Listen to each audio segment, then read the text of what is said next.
The Scarlet King. It says something that in a multiverse full of terrifying, world-ending monsters like the Sealed King, the Hanged King, a lot of kings come to think of it, the Crimson Khan himself overpowers them all. But today we want to pose and hopefully answer an interesting question. How actually powerful is the Scarlet King? After all, he's apparently the greatest threat the Foundation has ever faced. We'd be fools to not analyze what we're dealing with as an adversary here. Despite his exploits being well documented, there's a lot about the Scarlet King's personal life we still don't know.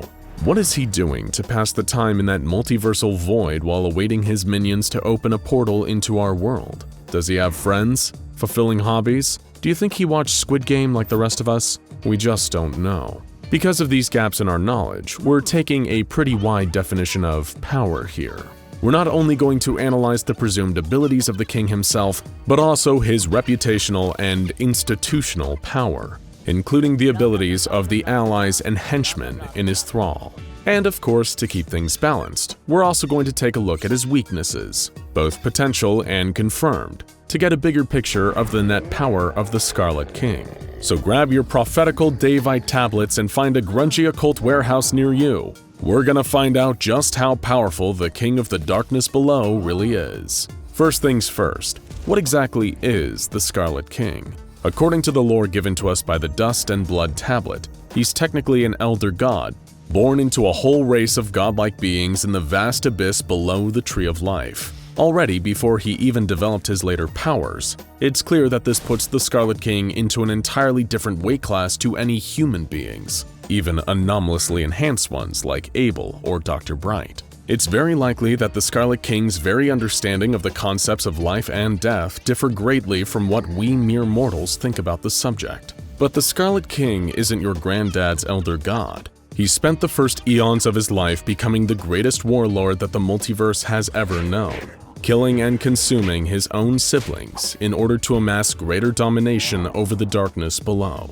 As he slaughtered his way through the ancient divine hierarchy, he not only expanded his territory, he honed his skills as a combatant. Even against elder gods his own size, the Scarlet King is an almost unstoppable warrior, either slaughtering his godly foes or scarring them so bad that they bent the knee to him and devote the rest of their lives to service. In short, even without any of his allies or anomalous powers, he's a true master when it comes to one-on-one combat. The Scarlet King is also the kind of tyrant who leads from the front, wanting to get even more red on his iconic crimson armor. After all, what's the fun in starting wars with everyone if you don't get to bask in the glorious thrill of bloodshed and mass carnage, right? The Scarlet King is a big believer in loving what you do. Point is, we're looking at a warrior king who can slaughter gods and goddesses with his bare hands, and takes great pleasure in doing so. To him, humans are unusually intelligent ants, mocking him with their love of life, peace, order, and science. Well, for the most part anyway. Physically, he's astonishingly powerful, but that still leaves him with certain handicaps. For example, his ability to traverse dimensions is not what he wants it to be. Thanks to the tireless work of groups like the SCP Foundation, every single one of his attempts to physically enter our universe has failed. However, this doesn't mean that he doesn't have the power to at least influence our world, even if he hasn't quite gotten the opportunity to personally slam dunk planet Earth into the sun yet. The Scarlet King, like a lot of eldritch beings beyond human comprehension, is able to drive human beings insane with the mere scope of his abilities, having easily broken the mind of Dr. Montauk when he learned of the Scarlet King's true nature. The Scarlet King is also capable of bringing out the worst in people, projecting his boundless desire for cruelty and malice into those vulnerable to him. As a truly ancient being, he's had eons of experience and could easily outsmart and destroy the psyche of any non-anomalous human being arrogant or foolish enough to try to face him. From his SCP-001 file as well as the classified documents on Procedure 110 Montauk, we also know that the Scarlet King is able to perceive things in our dimension in a limited fashion. While he isn't truly omniscient outside his own reality like our traditional perception of the Abrahamic God, he can sense feelings and energies, his favorites being hate, cruelty, and violence. However, this strength can also be used against him. thanks to the Foundation's knowledge of how the Scarlet King's perceptive abilities work. For example, they were able to trick the Scarlet King into buying their lie about Procedure 110 Montauk, simply through a massive and coordinated information campaign that convinced a huge number of people that Procedure 110 Montauk actually was a horrifying act of profound inhumanity. And if it worked once in this fashion, it could be used to shield other things from the Scarlet King's knowledge, creating a huge weakness for this would-be conqueror. However, the Scarlet King doesn't need to wage his evil war alone. He is, after all, the Scarlet King, an evil monarch whose reign brings darkness and barbarism, and as such, he's indivisible from the forces who help him carry out his depraved goals. This segues nicely into our next question about the power level of the Scarlet King. What exactly are his supposed armies? Who are his boots on the ground? We'll start with the human and human adjacent. Probably the most common of the groups that the Foundation are forced to counter are Scarlet King cultists, such as members of groups like the Children of the Scarlet King. They may not be the largest group of interest or the most trained or well-funded, but they have one thing over all the other GOIs: truly boundless depravity. If you take a look over the full file for SCP-001, not only will you feel like you need a shower, you'll also realize that there isn't anything these hooded monsters wouldn't do in service of their dark master. Kidnapping and murder are the two more mild crimes. Like with most dangerous cults, the Scarlet King's followers are heavily decentralized and may have nothing that easily pegs them as his devotees. The fact that he has human eyes and ears hidden everywhere is an undeniable feather in the king's bloody crown. But these non-anomalous cultists only amount to a fraction of the king's earthly forces. He's had human armies and civilizations pledge allegiance to his cause over the course of history. Take, for example, SCP-3838, the Nomads of the Fourth Dimensional Steppe. These tribes of Turkmen warriors exist in the exact same place at vastly different points in time, traveling via a mysterious ritual and a magical yurt. At least one of these tribes worship the Scarlet King and have a vested interest in his rule over all things. But of course, no section about the armies of the Scarlet King would be complete without his biggest fans, a little extinct culture known as the Davites. Well, extinct for now, at least, because SCP-140, an incomplete chronicle, always leaves the possibility of their return as an open question. So who exactly were these ancient conquerors? Just in case you've repressed the memory, the Davites were an entire society of hyper-violent monsters that loved to use imperialism, slavery, and subjugation to get whatever they wanted, and killed all who defied them. Think of them like the British Empire, with more magic and less tea. They based their entire civilizational philosophy on the teachings and lifestyle of the Scarlet King, which is to say, absolute primal brutality rules, and he who can stomp on everyone else is the leader. And of course, nobody stomps harder than the Scarlet King. If ever SCP-140 was exposed to too much ink or blood, the Davites would wind up ruling the modern world, and in all likelihood, they do it in the name of the Scarlet King.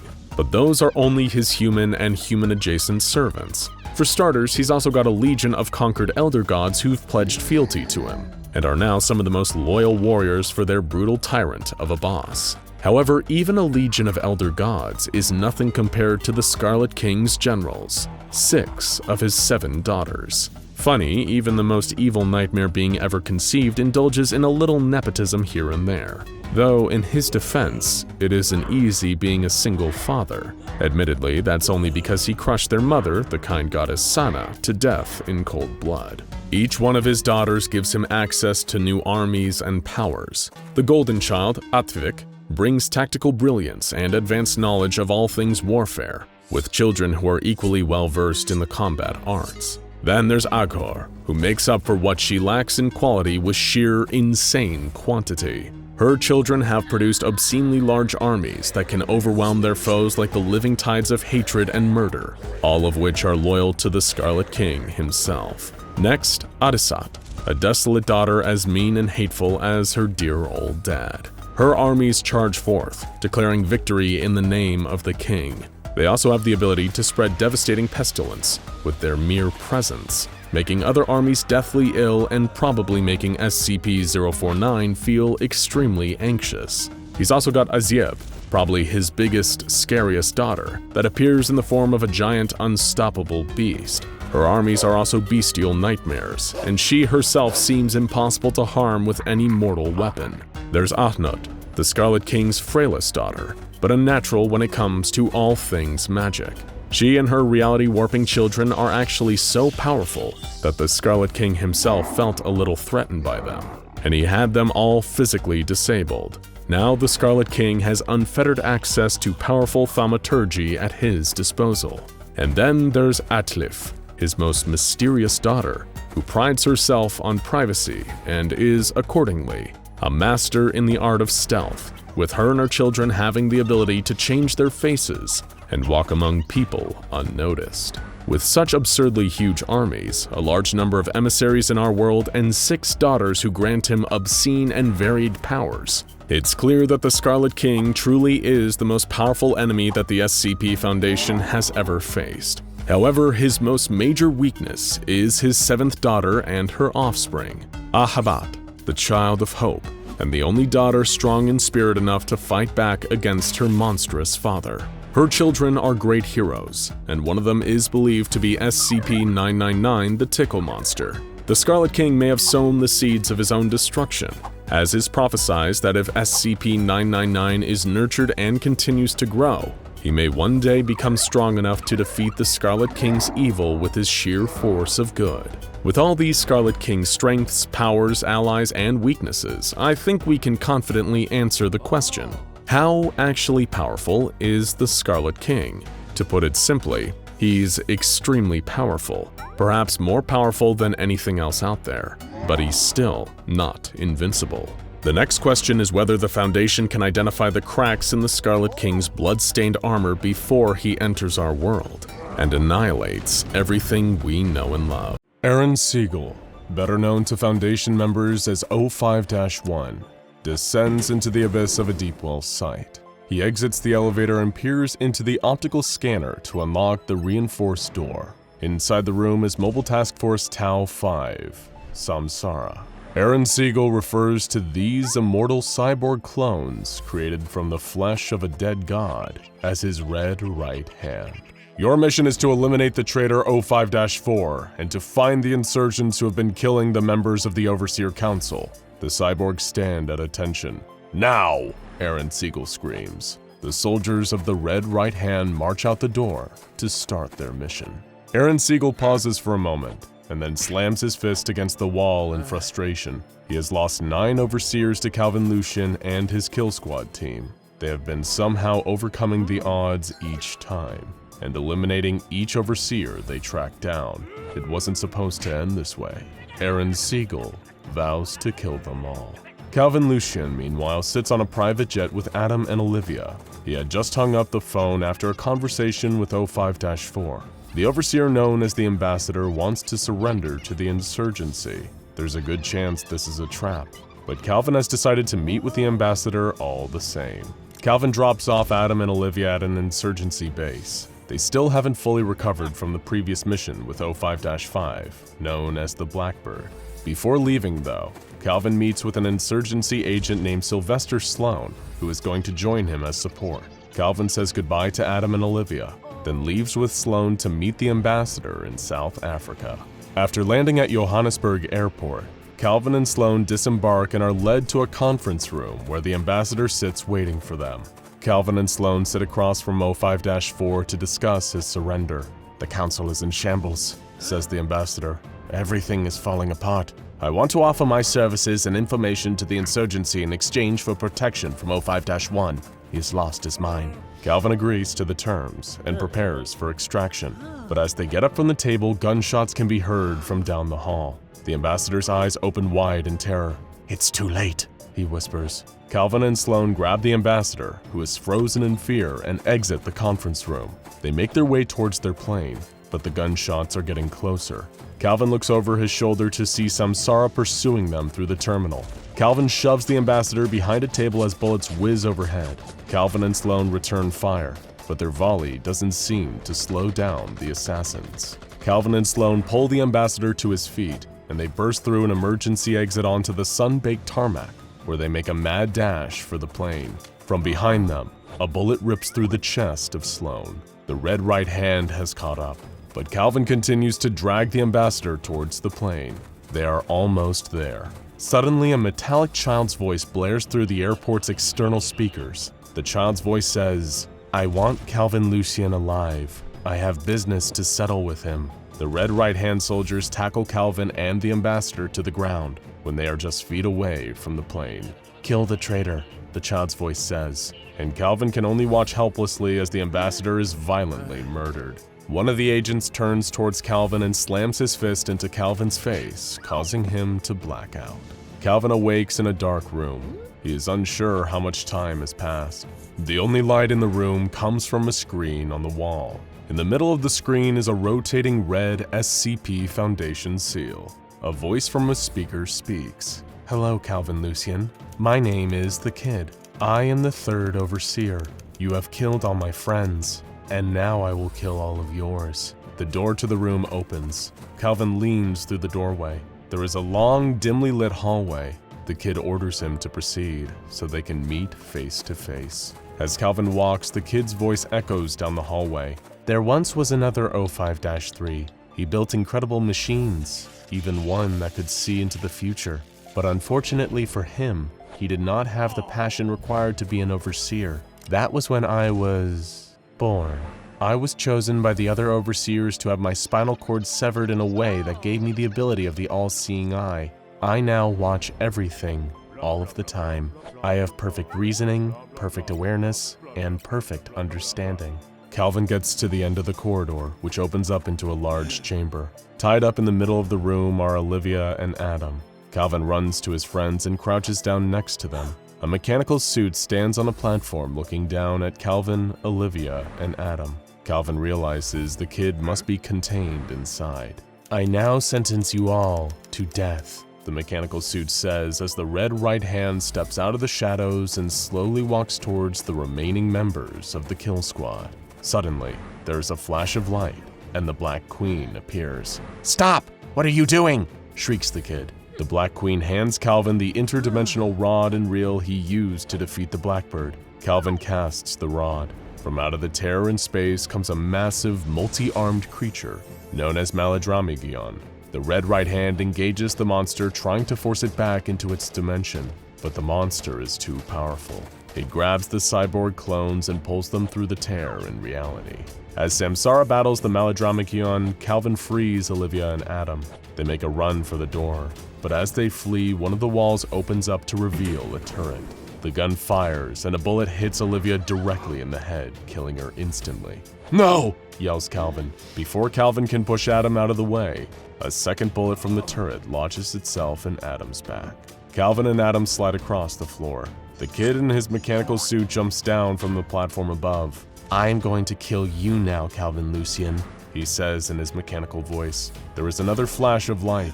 Calvin watches in front of him as the spear of the non-believer manifests itself before his eyes. Calvin grabs the spear and shoves it into the Kid's machine body. It easily penetrates the armor and pins him to the wall. Calvin walks up to the exoskeleton and tears off the outer plating, revealing a tank full of fluid, within which floats a malformed human fetus. As Calvin finally looks upon the Kid's true form, he hears the sound of mocking mechanical laughter. Calvin breaks the glass and crushes the Kid with his bare hands. As Calvin turns from the now silent robotic body of the Kid, the room begins to shake, debris raining down from above. Calvin helps Adam up and puts Olivia's lifeless body across his shoulders. What remains of the kill squad makes their way out of the Kid's lair. Outside of the Foundation site where they were being held, Calvin helps Adam lie down on the ground before gently setting Olivia's body next to him. Adam grimaces as blood pours out of the wound in his back. Calvin reaches into his pocket and pulls out the vial of water from the Fountain of Youth. There are only a couple of drops left, which he pours into Adam's mouth. Adam looks up at Calvin, tears filling his eyes. He whispers, "I love you," before he passes out from the pain. The wound in his back begins to heal instantly, and Calvin calls an insurgency evac team to come pick up Adam. With Adam safe, Calvin picks up Olivia and walks alone towards a truck in the lot outside of the Foundation site. He needs to finish this once and for all. He will kill the last two overseers or he will die trying. 05-1 Aaron Siegel arrives at where the Tigris and Euphrates rivers meet, the Garden of Eden. He is in a frenzy due to the assassinations of all the other overseers besides himself and the Nazarene, and nothing will stop him. As he approaches the gate to the Garden of Eden, though, he is stopped by the Guardian of the Garden, a massive, powerful, anomalous entity with a flaming sword. But Aaron Siegel has no time or patience for anything to get in his way, even something as powerful as the Gate Guardian. The Guardian swings his burning sword at Adam, who rolls out of the way and, in a flash, takes out a Scranton reality anchor. He slams the anchor into the ground, which causes the world to shimmer and ripple around him. He watches as the flames from the Gate Guardian's sword seem to absorb back into its body before it shrinks down, looking to fold in on itself until all that is left is a charred skeleton. With the Guardian defeated, Aaron sprints into the garden. He searches the garden for 05-2, but can't find her anywhere. He finally comes to the Tree of Life, and that's where he finds her. Laying at the base of the tree in a pool of blood is the Nazarene. She has taken her own life. This is her anomalous power, though. She has died many times before, yet death always spared her and brought her back. But somehow, he knows this time is final. Aaron drops to his knees and screams in frustration. For all the power Aaron Siegel possesses, there's nothing he can do now. He sits next to the Nazarene's body for hours, hoping that she might wake up, or that he will, to find that this was all a dream. After sitting next to her cold body for some time, he notices something in her snowy white hand. It's a note. In it, the Nazarene explains that she was the one who gave the vials from the fountain to Calvin Lucian, and that she is the one who made the spear appear before him that he used to kill the kid. She explained that while she died many times and death always brought her back, each time she felt less and less like herself, less and less like Dr. Sophia Light. She hoped that maybe if things ended up like this, it would give Aaron the chance to walk away and live the life that they might have been able to have together. But she knows deep down that Aaron's fate is to meet Calvin and finish things once and for all. Aaron Siegel screams in rage, clutching the note in his hand. He tries to summon death, but no one comes. Aaron Siegel is alone. He stands up and walks deeper into the garden.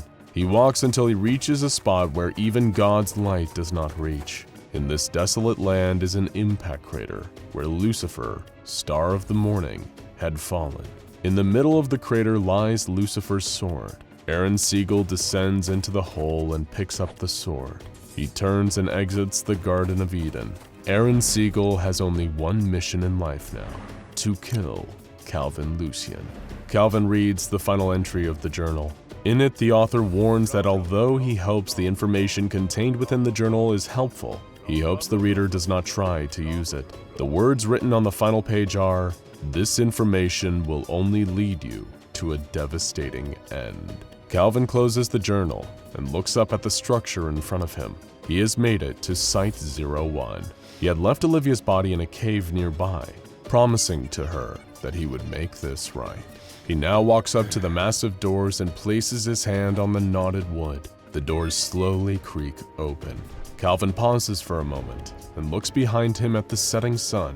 He enters Site-01, where he knows 05-1 is, where Aaron Siegel waits. Inside the main hall, Calvin sees a giant doorway in the shape of the SCP Foundation seal, with artistic depictions of certain SCPs that he instinctively knows are special in some way. Standing next to the doorway is a 2-meter-tall man in what looks to be a futuristic suit. Calvin approaches and asks who this giant man is. He responds that his name is Purpose, the Red Right Hand. He is the guardian of 05-1, and none shall enter the sanctum until he returns. "He isn't here?" asks Calvin. "No," Purpose responds. "He is." And with that, he steps aside and lets Calvin pass through the doorway. The doorway leads into a large room where screens on the wall flash to life, depicting moments from Calvin's journey, documenting his entire quest. Had he been in control at all? Or was this all a setup to lead him to this moment? As he walks forward, he finally sees him. Sitting at a table in the middle of the room is Aaron Siegel. Euro 5-1?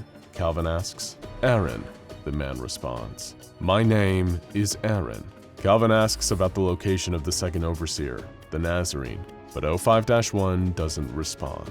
Without needing any more information, Calvin pulls out his sidearm and in a flash fires off 5 shots. The bullets stopped in the air, inches from Aaron, before dissolving in a flash of light. Calvin should have known it wouldn't be this easy. Stand up, Aaron Siegel, Calvin calls up as he holsters his gun. Let's finish it. Calvin pulled the spear of the non-believer from his back, but Aaron's only response was to laugh.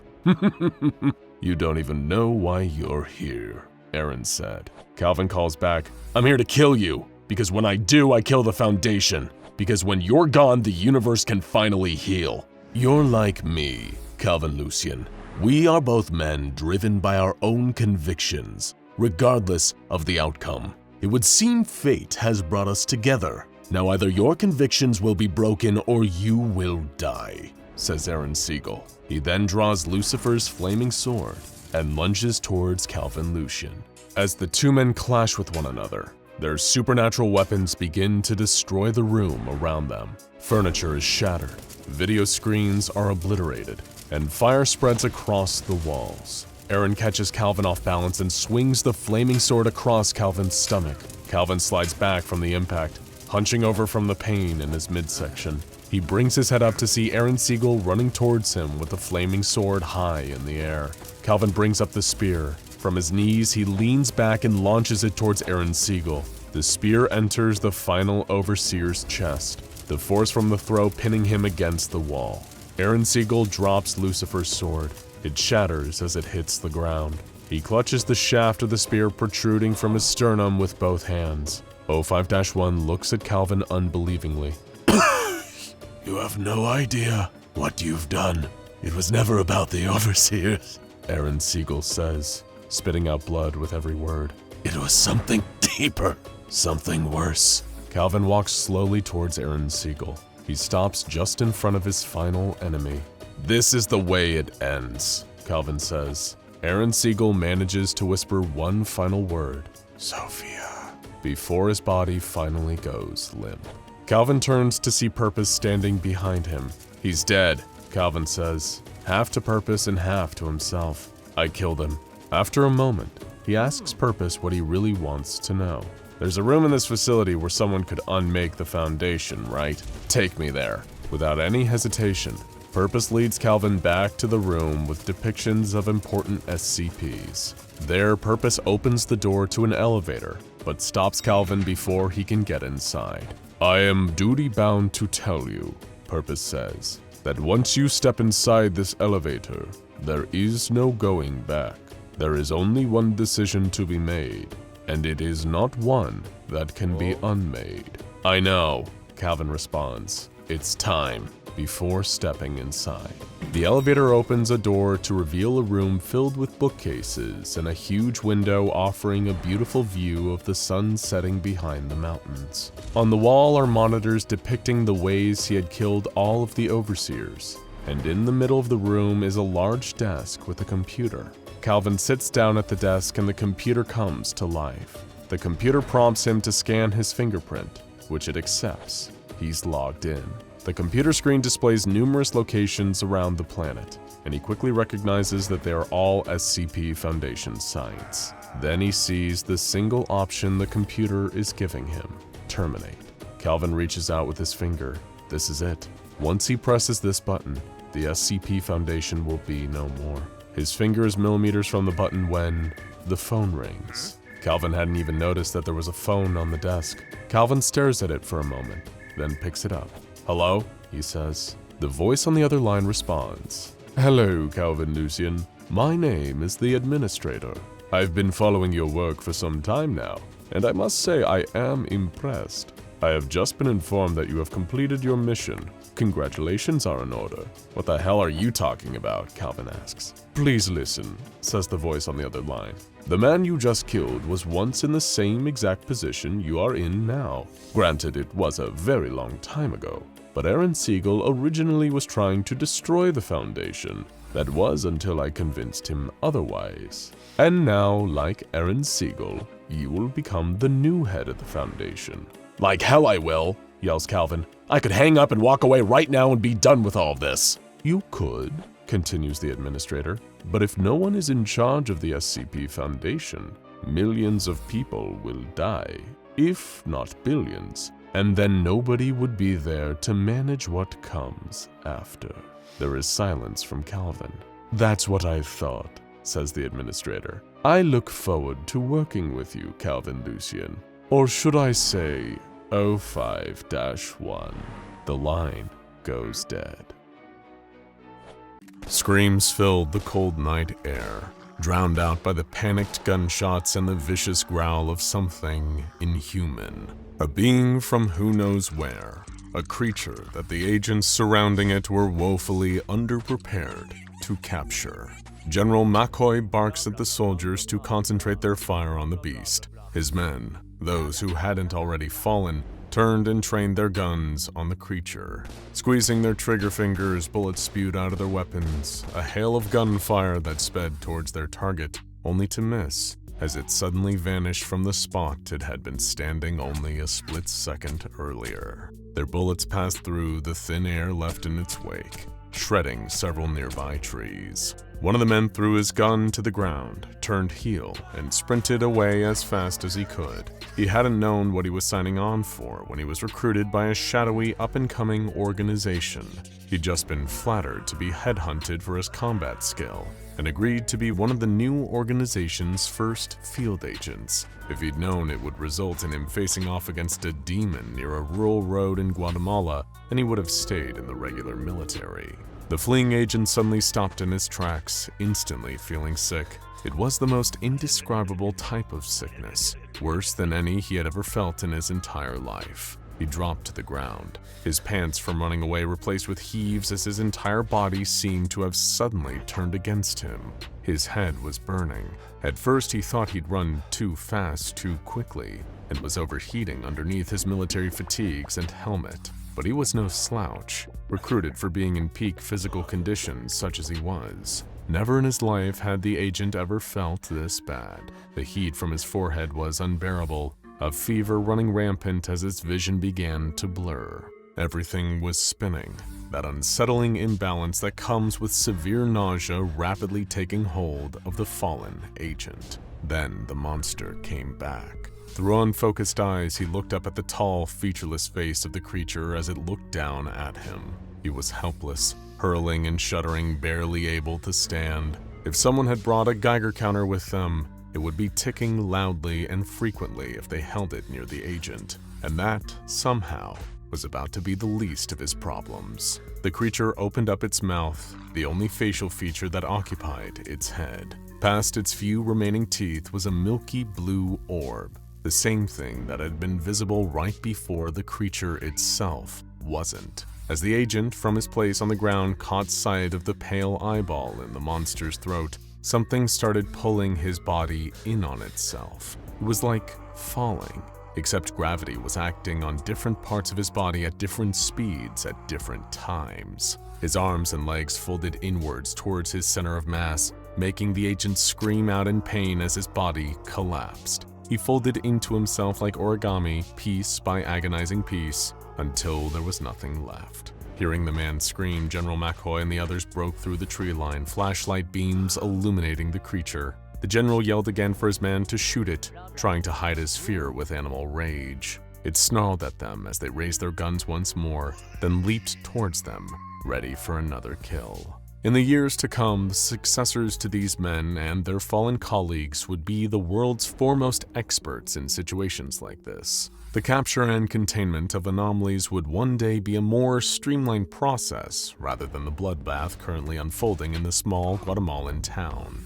Dying at the hands of what locals had thought to be a demon were some of the earliest precursors to the SCP Foundation. Humble beginnings, indeed. The creature was eventually captured by the early precursor version of what would one day be the SCP Foundation, At this time in their history, the organization had far fewer resources and reach than they would one day have at their disposal. They didn't even have the SCP numerical designation system that has since become synonymous with the organization and the various anomalies they keep contained. As a result, this so-called demon was originally classified as number 86243AR-001.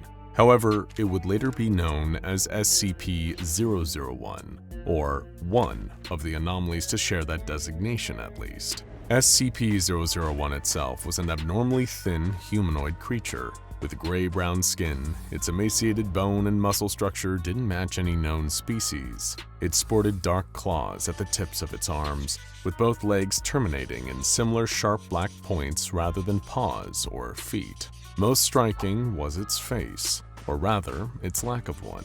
The creature's head was spherical, with a lipless mouth reaching halfway around its circumference. Within was a maw of 21 teeth, each spaced randomly apart, and either chipped, broken, or rotting.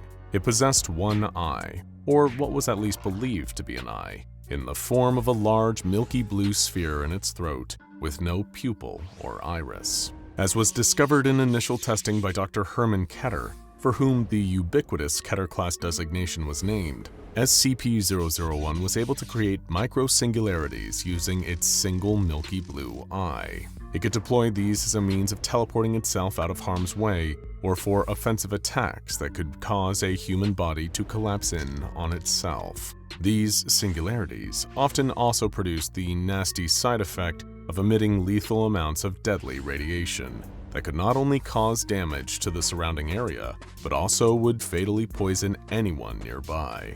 As a result, it is believed one of these micro-singularities was responsible for the untimely death of Dr. Keter.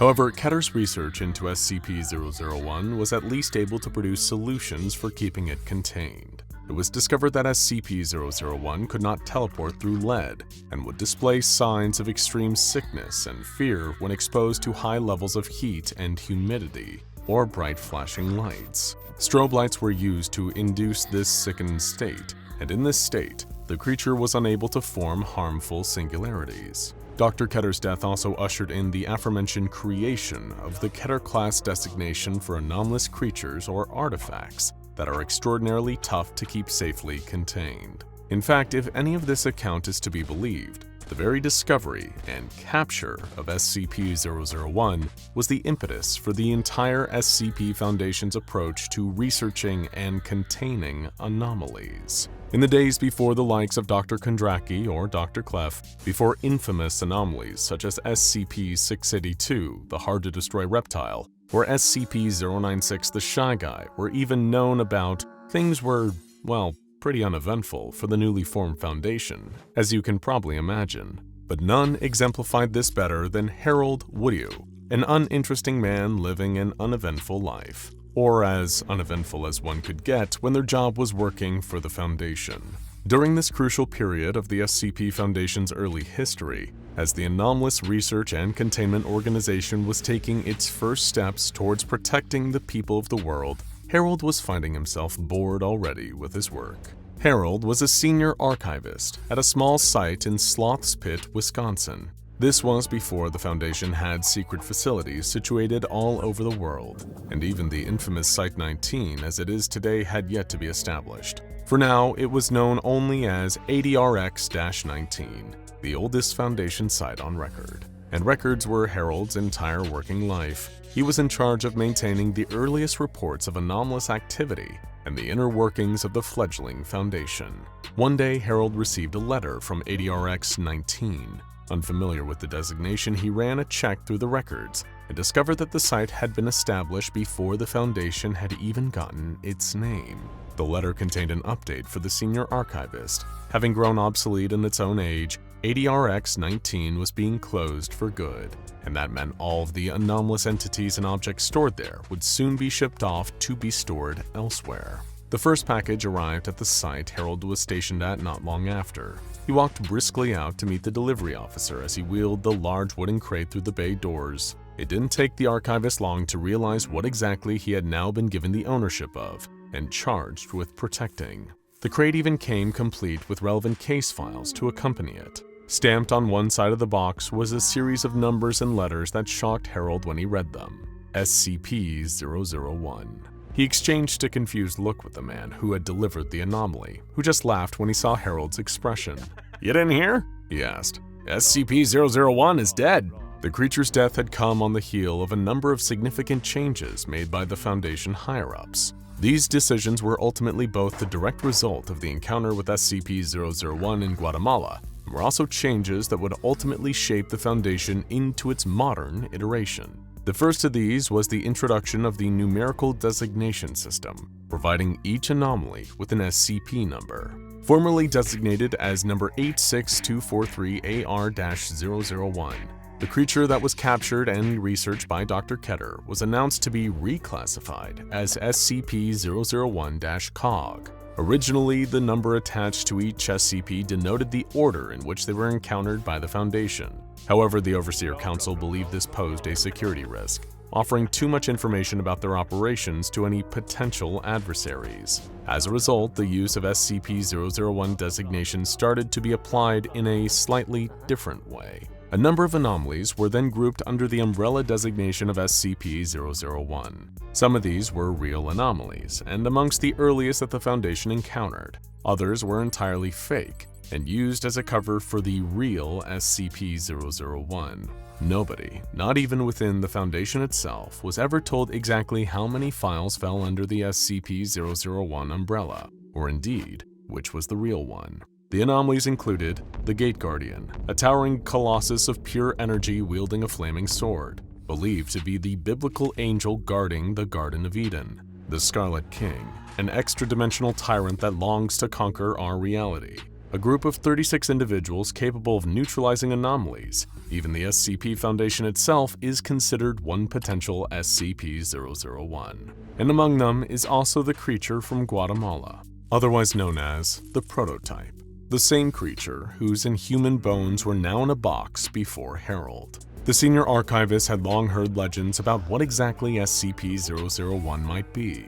It was a question often whispered among Foundation staff who were curious what the first anomaly might be, but didn't have the security clearance to know the truth. Rumors spread that SCP-001 was more powerful than any other anomalies in containment, that the capture or discovery of it was either the reason for the Foundation ever forming, or it was one of their greatest failures, meant to be kept their closest guarded secret. Something far too terrible to comprehend. You might think that now being presented with an answer would give Harold relief. So many wonders and haunting queries about SCP-001 were put to rest. But instead, as he opened up the wooden crate and looked at the pile of strange bones inside, it had the opposite effect.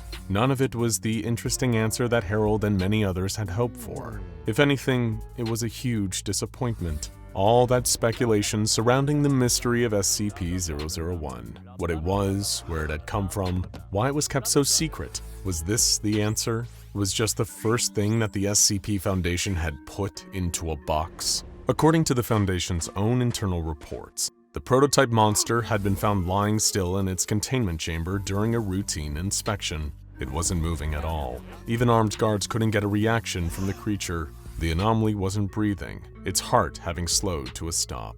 Little was known about the creature's biology, but even then, nothing could be done to resuscitate it. As far as anyone could tell, the anomaly known as SCP-001-COG had died of old age, after exhibiting movement that got gradually slower and weaker, and even less hostile behavior over the course of the previous decade since its initial capture. But yet Harold was still dissatisfied with the knowledge that this was SCP-001.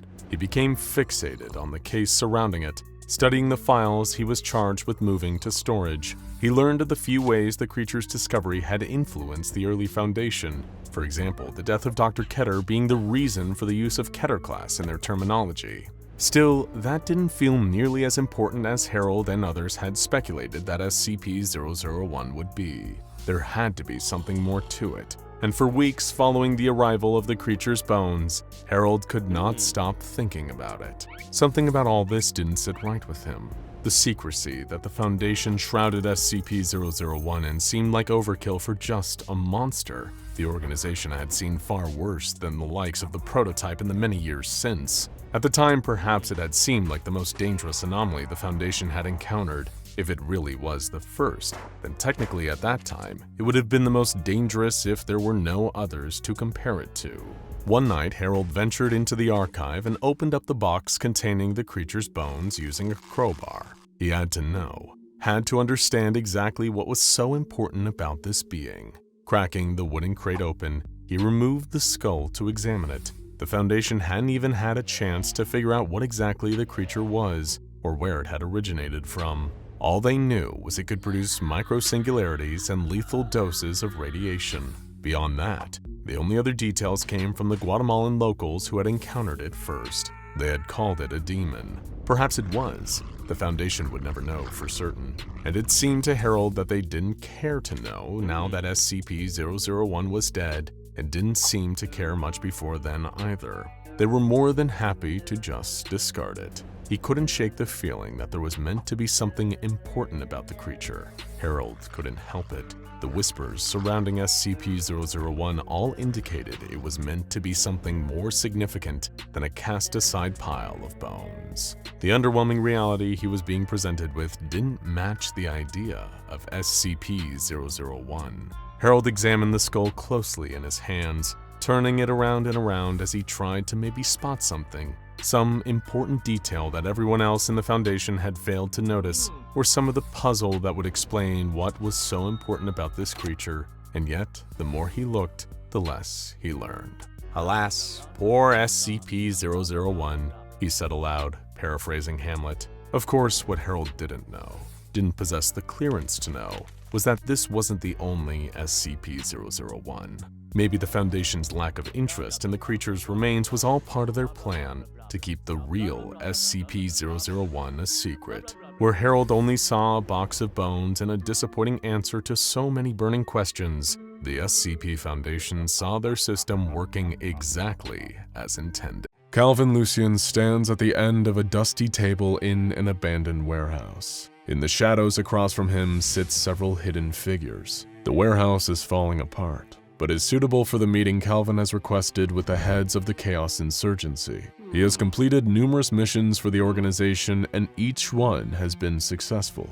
Now he is proposing one final mission. Calvin Lucien takes a tattered journal out of his bag and slides it across the table to the figures sitting in the shadows. It's a journal with details on the habits of each of the 13 Foundation overseers, he says. There is silence from the other end of the table. A hand reaches out and grabs the journal. The pages begin to turn. The new models indicate an anomalous catastrophe is imminent. Not even the Foundation can stop it. The only way to save the world is to kill the overseers. There are whispers from across the table as Calvin continues. The proliferation of anomalies in the world are the fault of the overseers. They have been meddling with reality. If business continues as usual, we might not make it out of the 2020s. We need to act now. The whispering from the shadows resumes, this time with what seems to be a little more urgency. One of the voices asks the question on everyone's mind. How do you plan to kill the overseers? They have a deal with death. They are immortal. Calvin smiles and takes out a small vial from his jacket pocket. With this, he says. There is a silence from the shadows. The journal slides back across the table and comes to a stop right in front of Calvin. A deep voice from the shadows says, "Do it." Calvin Lucien gathers his team. The codename given to the group is Kill Squad. He informs them that they've been cleared to take out the overseers. It will be the most dangerous mission they've ever been on, and even if successful, they probably won't make it out alive. But the team is loyal. They set out to confront the 13th overseer. This has to be their first stop because without eliminating 05-13, nothing else will matter. It is this overseer who has a deal with death, a deal that protects all of the Foundation overseers from dying. If that deal can be broken, then Calvin Lucien and his team will have a shot at eradicating the other overseers. If the deal with death cannot be broken, all is lost. The team boards a ship at the tip of South America and sails towards the frozen waters of Antarctica. The kill squad is made up of Calvin and 3 others. They sit in the galley preparing for the mission ahead. Anthony Wright is a battle-hardened soldier who sits at one end of the table. His face is covered with scars. No one can remember when he first joined the insurgency, because it was so long ago. Next to him is Olivia Torres. She is an anarchist who was recruited into the insurgency after she was liberated from a Foundation site during a raid. Adam Ivanov sits staring into his computer screen. He is testing different gadgets that might be of use on the mission. He pushes his glasses up the bridge of his nose and strikes the Enter key. A long line of code begins to scroll across the screen. A siren begins to sound, informing the crew to make their way to the main deck. When they surface from the bowels of the ship, they see something in the distance. It is a giant black tower rising from the depths of the ocean like an evil iceberg. Waves crash over the side of the railings, drenching the deck and crew with frigid water. Calvin looks at the jagged rocks along the shore of the tower. There is no way to safely dock.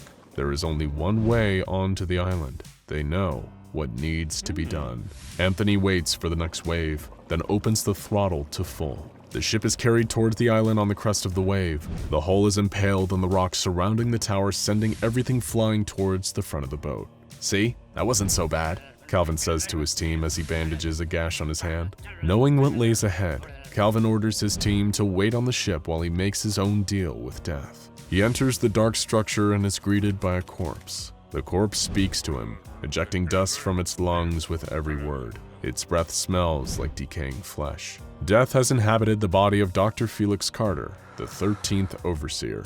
Calvin is prepared, though thanks to the notes in the journal he possesses. Without hesitating, he takes out a small bottle of liquid from his pocket and lunges at the corpse. He grabs it by the neck, tilts the head back, and pours liquid down what is left of the throat of Felix Carter. The corpse reanimates into the living Dr. Carter. Death has been removed from his body by liquid from the Fountain of Youth that Calvin had acquired on a previous raid on a Foundation site. Seeing that Dr. Carter is now alive, Calvin takes out his pistol and shoots the doctor twice, killing him. Calvin picks up the body and throws it into a bottomless pit at the base of the tower. Dr. Felix Carter's body disappears from sight. The Overseer's deal with death is now broken. They are vulnerable and can be killed at last. Calvin smiles and begins to turn away from the pit when he comes face to face with death. She stands with her head cocked to the side looking at Calvin. "So it is you who has broken the Overseer's deal with me, Calvin Lucien." Calvin takes a step back. Why didn't she stop him from killing Felix Carter? "Something festers at the heart of the Council," Death says. "Something that will not die.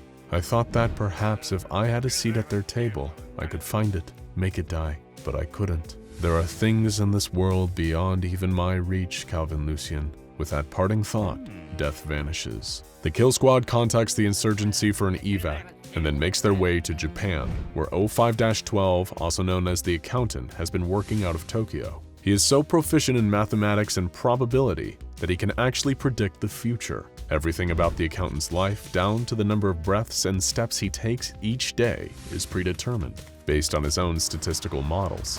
This poses a problem for Calvin and his team. If the accountant can see them coming, then how can they possibly kill him?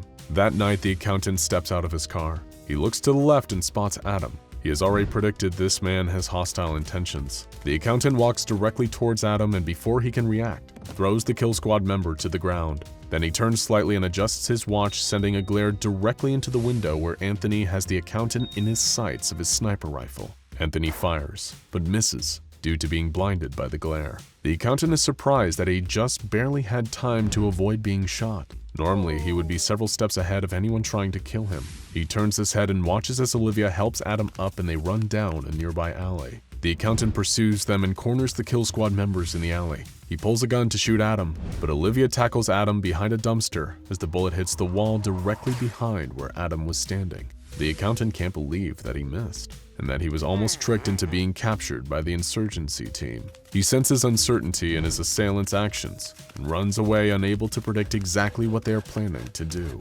The accountant climbs the stairs to a subway station and boards the last car of the train.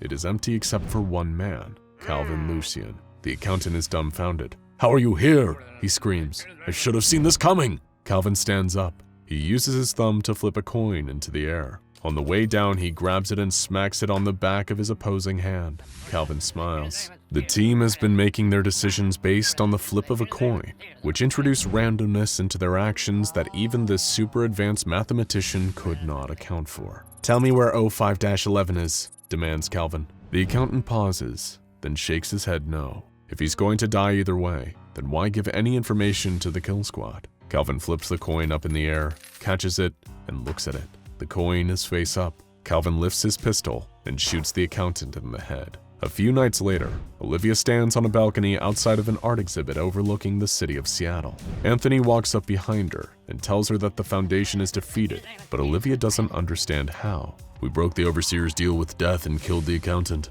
There's nothing more to do. We can go back to our normal lives," he tells her. Olivia is skeptical though. What about the 11th Overseer and his ability to... Olivia's eyes suddenly go wide. She pulls out a knife and stabs it into Anthony's heart. The world around her begins to distort and fall apart. It was a false reality created by 05-11, better known as the Liar. Olivia wakes up next to Adam in a hotel room. She sits up in a bed and rubs her eyes. What a weird dream, she thinks. Then she realizes it wasn't a dream. She shakes Adam awake.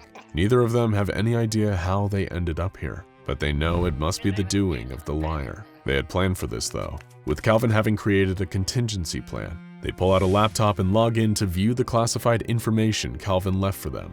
Olivia begins to type but stops halfway through her password and looks up from the screen. Olivia pulls out the gun that rests under her pillow and shoots at him. The false reality created by the Liar falls apart around her. Olivia comes out of the previous lie and is sitting across the table from Calvin. She immediately draws her pistol and points it at Calvin's head. Is it really him? Or just another one of the Liar's games? Calvin tries to talk Olivia down and she looks around the room for inconsistencies that might tip her off that this is another lie, but doesn't find any. Olivia begins to relax. She tells Calvin that the Liar is trying to get something from her.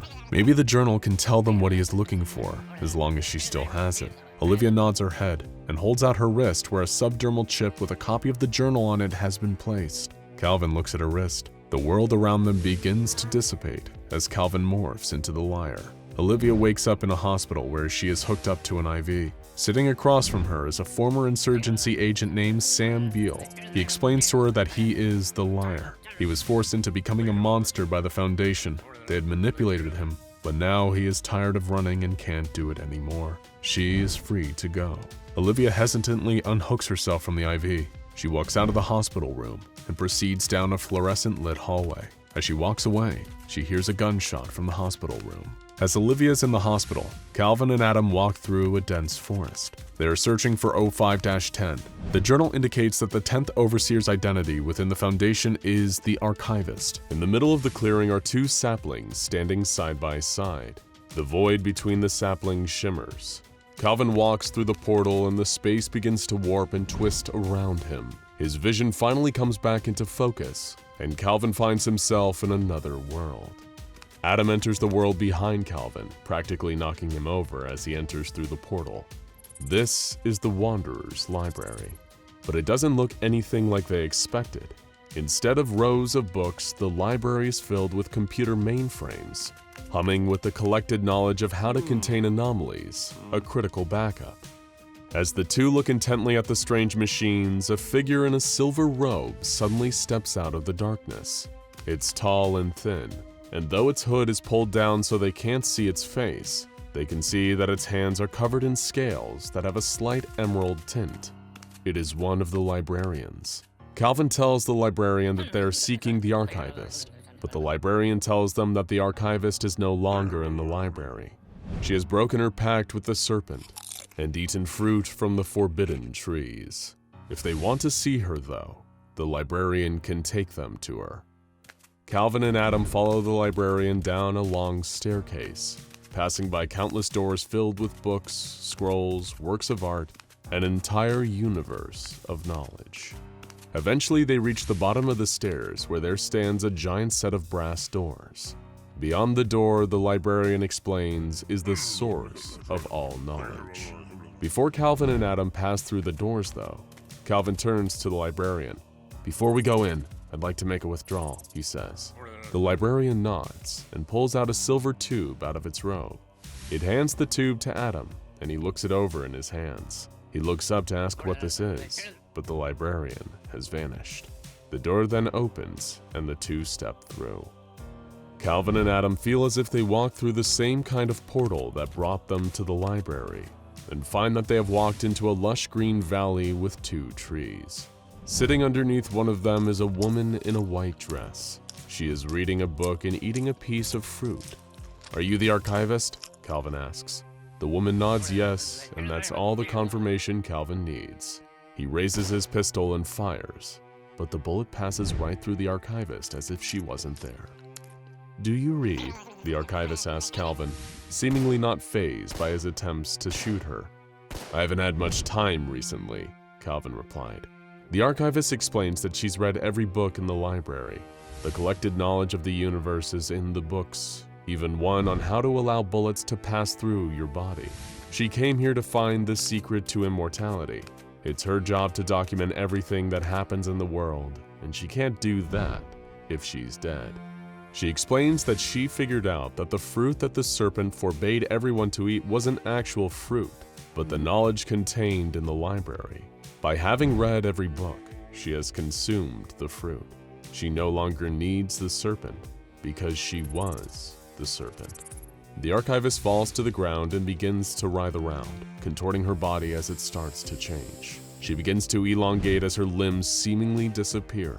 The next thing Calvin and Adam know, they're face to face with a giant snake. Calvin dodges as the serpent lunges at him, and Adam stands in the doorway, firing at the snake with his pistol. But just like with the archivist's human form, the bullets have no effect. The serpent coils around Calvin and begins to choke the life from him as Adam can only watch, helpless. Calvin cries out with his last breath, "The tube, Adam! Open the tube!" Adam takes the tube that was given to him by the librarian and opens the cap. A long, heavy spear slides out that looks much too large to have ever fit inside. He drops the tube to the ground and watches in amazement as it starts to transform, turning into what looks like a large harpoon gun. Adam knows what to do and places the giant spear into the gun and points it at the serpent. "You can't kill me," the giant snake says. "I've eaten from the tree of life." Adam pulls the trigger and the huge spear flies through the air, striking the serpent in the head. Adam runs to Calvin and helps him to his feet. They turn to look at the snake, but instead of the menacing creature, it's the archivist once again, pinned against the tree she once sat under, the spear sticking out of her skull. As the two stand, looking at the archivist, a tall, hooded humanoid figure steps out from behind the tree. It looks similar to the librarian, except its robe is a greenish color and it wears long black gloves. The creature pulls the spear out of the archivist, whose body slumps to the ground, and hands the spear to Calvin. "Who are you?" Calvin asks, but his question is ignored. After a moment, the figure finally speaks. "That spear you now hold is called the Spear of the Non-Believer. It is an ancient weapon used to kill gods. It is odd that someone in this realm gave you the spear. Even with it, I'm not sure you will be able to complete your quest, Calvin Lucian. But we shall see." There is a sudden flash of light, and Calvin and Adam find themselves transported back to the forest they had entered the Wanderer's library from. A week later, Calvin and Anthony track down 05-9, who in the council is known as the Outsider. She isn't hard to find, and it seems as if she actually wanted to be found. They find her sitting outside of her burnt-down family home. The journal had listed this as her address, but Calvin doubted that she would be here, and most he hoped to find a clue to her whereabouts. But here she was, sitting in the ashes of her home. Without turning around, the Outsider began speaking. "The council just used me, you know," she says. "They took away my academic career, my friends, and my life. They made me conduct research for them that compromised everything I stood for, and now here I am with nothing." The Outsider lets out a sigh. She asks Calvin if he's afraid of death. Calvin shakes his head and responds, "No." The Outsider slumps forward and Calvin walks around to face her. She is covered in blood. Her eyes move to look up at Calvin. "You're lying," she says, as she dies from self-inflicted wounds. Calvin and Anthony cross 05-9 off the list and head back to the car. As they walk, Anthony says what's been on everyone's minds the last few days. "The easy part is done. We'll only get harder from here. We know 05-8 is in his castle. I'm sure we'll get in, but I'm not sure if we'll make it out alive." "I know," replies Calvin. But if we're going to save the world, we must eliminate the rest of the Overseers, even if it means sacrificing our own lives. They get in the car and drive off into the blood-red sunset to pick up the rest of the Kill Squad team before their next mission. If you've ever read the book of Genesis, which is the part of the Old Testament that details God creating the world and humanity during a particularly busy week, then you might just be already familiar with SCP-001, or at least one of the anomalies that's been proposed for the title of SCP-001. Because of course, SCP-001 doesn't refer to a single creature, object, or entity, but rather a collection of various anomalies contained by the SCP Foundation. Anomalies sharing the name SCP-001 include the infamous Scarlet King, a powerful eldritch being intent on ending all of creation that is thought by Foundation researchers to be one of the most dangerous beings in this and any other universe. But the Scarlet King isn't the only incredibly powerful being categorized as SCP-001. In fact, there are plenty of other anomalies with similar levels of destructive power. And one such being is a creature codenamed the Gate Guardian. Standing at well over 1,000 feet tall, the Gate Guardian is impossible to be fully contained by any means that the Foundation possesses. The anomaly itself, despite its colossal size, is humanoid in its shape, sporting wings that protrude from its back. While it usually has 4 of these, SCP-001 has historically been seen to have any number of wings between 2 and 108, sprouting from various places over its body, including its shoulders, ankles, wrists, and even its temples. This gigantic guardian also carries its own weapon, referred to as SCP-001-2. This weapon resembles an enormous knife or sword, capable of emitting plumes of flame. According to tests conducted by the Foundation, the temperature of the flames produced by SCP-001 rival that of our very own Sun. For reference, the Sun has a core temperature of over 27 million degrees Fahrenheit and 5,778 Kelvin at its surface, or almost 10,000 degrees Fahrenheit. You would expect a flaming sword that burns hotter than the sun to cause a considerable amount of damage, even if it wasn't in use, but the flames emitted by the weapon leave no lasting damage on the surrounding environment. It is capable, though, of annihilating anything that strays too close to SCP-001, burning them so intensely that their atoms literally separate, breaking potential attackers apart on a molecular level. Much as its codename suggests, the Gate Guardian stands solemnly at the threshold of some form of dimensional gateway, which is equally tall as SCP-001 itself. Behind the Guardian is a lush grove, abundant with fruit trees of astronomical size, as well as other beings that share a similar appearance to SCP-001. This grove is thought to be the Garden of Eden, the paradise that God created and that was inhabited by Adam and Eve, the first 2 humans in existence, according to the book of Genesis. As the tale goes, the pair were created by God himself and permitted to live in the Garden of Eden as long as they followed a single rule. Adam and Eve were instructed not to eat any of the fruit that grew from certain trees that God had specified. Within view just behind the Gate Guardian are 2 immense trees, one bearing apples and the other bearing different fruit of an unknown type. The one that looks like an apple tree is believed, even by some in the Foundation, to be the biblical tree of knowledge that Eve was convinced to pick a fateful apple from after an encounter with a snake. The other, the one with unidentifiable fruit, is thought to be the tree of life. However, this is all speculation, since it is currently impossible to venture through this gateway and verify if the realm beyond is truly the Bible's own Garden of Eden. This is largely because anything that breaches a kilometer-wide radius of SCP-001 is instantly vaporized. The Gate Guardian attacks with imperceptible speed, using its flaming sword to smite any person that gets too close. The Guardian actually moves so fast that it can hardly be seen with the naked eye. It appears to always remain in its solemn, dutiful stance with its weapon drawn and head bowed, only shifting for a fraction of a nanosecond to attack. Ranged attacks against the Guardian are just as ineffective, with all projectiles fired at SCP-001 reduced to atoms before they can do any harm.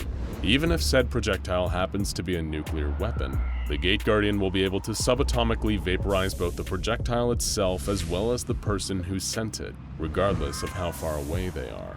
all while not appearing to lift a finger.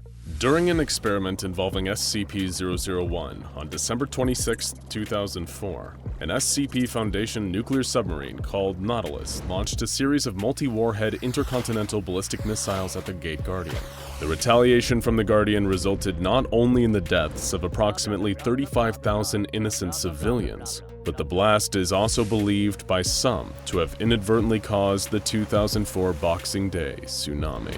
The severity of this incident came dangerously close to revealing the Foundation's existence to the world, resulting in them rapidly deploying any means necessary to erase any trace of the 35,000 victims' families, friends, and other related individuals. In order to avoid questioning, the SCP Foundation administered amnestics on an almost worldwide scale, and the O5 Council banned any further tests on SCP-001 that involved nuclear weapons. In what was hoped by the Foundation to be a test with lower stakes, they sent an expendable D-Class personnel towards SCP-001. The D-Class approached the area where the Gate Guardian is located, and as soon as they saw it, they could hear a very clear command in their mind: leave. The D-Class personnel reacted exactly the same way you or I would. They promptly turned and started to walk away. They didn't need a 1,000-foot-tall entity with a flaming sword to tell them twice. The researchers running the experiment were not swayed by the request and ordered the D-Class to continue moving towards SCP-001. When the D-Class continued to ignore their commands, they were terminated, as is standard policy when dealing with an insubordinate member of D-Class. SCP-001 appeared not to like this for some reason though, and the researcher site as well as the researchers themselves were immediately obliterated by an unknown force, though it's a pretty safe guess that a certain flaming weapon was responsible. This candidate for SCP-001 may be one of, if not the most powerful being that the SCP Foundation has ever encountered, and according to its entry in the SCP-001 file, the Guardian is even responsible for the creation of the Foundation itself. If the file is to be believed, the administrator of the SCP Foundation one day heard a word echoing through his head: prepare. This one-word instruction led him to starting the SCP Foundation, containing countless dangerous anomalies and entities in preparation for an uncertain future. In all that time, since the very beginning of the Foundation, the Gate Guardian has remained standing at its post. While it is not aggressive nor openly hostile towards humanity, the Gate Guardian doesn't seem to care much for us either, at least as individuals. It rarely interacts with human beings when left unprovoked, and venturing too close to the Guardian, however, is not an automatic death sentence. The Guardian first communicates with any living being approaching it via a telepathic message, instructing them to either leave or forget. If whomever has stepped too close to SCP-001 complies with the instructions, they'll be able to freely leave the area, while simultaneously forgetting every detail of the Gate Guardian's existence. Ignore these warnings though, and SCP-001 has no qualms about completely eliminating you from reality. Given its enormous destructive potential, it is no wonder that the Foundation has tried to use the Gate Guardian to eliminate other dangerous SCPs, each with varying results. The Foundation at one time even attempted to use the Gate Guardian to destroy the infamously indestructible SCP-682, better known by the appropriate name of the hard-to-destroy reptile. Due to the malicious contempt SCP-682 holds for human beings and all other forms of life, it is perhaps one of the most dangerous anomalies the SCP Foundation has in containment. SCP-682 is also one of the few creatures the Foundation actively wants to terminate, a task made that much harder given that 682 can regenerate its entire form from as little as a single cell. The Gate Guardian had already shown time and time again that it was capable of massive destruction, and researchers working for the Foundation hoped to harness that power to rid the world of SCP-682 for good. 682 was placed on an unmanned vehicle and carried to within 1 kilometer of the Gate Guardian.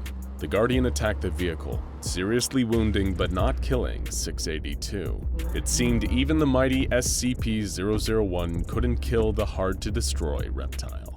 While the researchers were disappointed with this result, it is worth noting that 682 made a very interesting comment to the Guardian. 682 mentioned that the Gate Guardian is not Uriel, but a pretender. Uriel is the archangel that some religious texts describe as the guardian standing at the gate of Eden with a fiery sword. So does this mean that 682 knows that the gate guardian is not actually an angel? Or that the location it is guarding isn't the Garden of Eden at all? Any truth or meaning behind these comments has, as of yet, been undetermined by the SCP Foundation.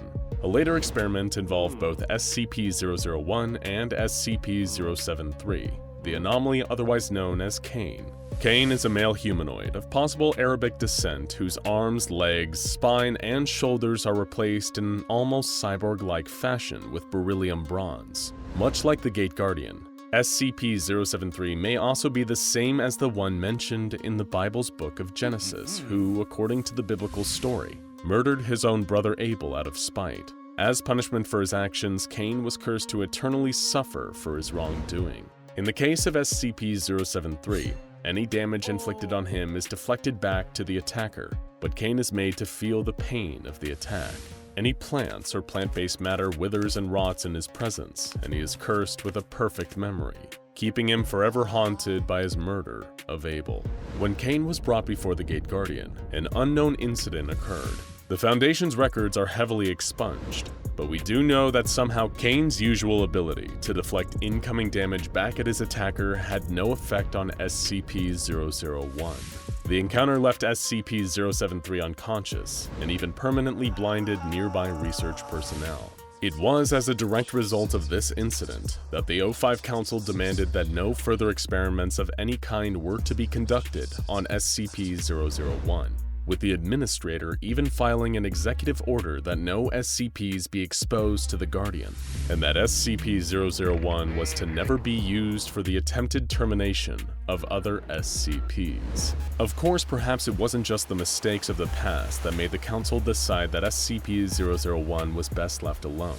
At some point, an erratic transmission was received from Site-0 by Foundation personnel, detailing an XK-class end-of-the-world scenario.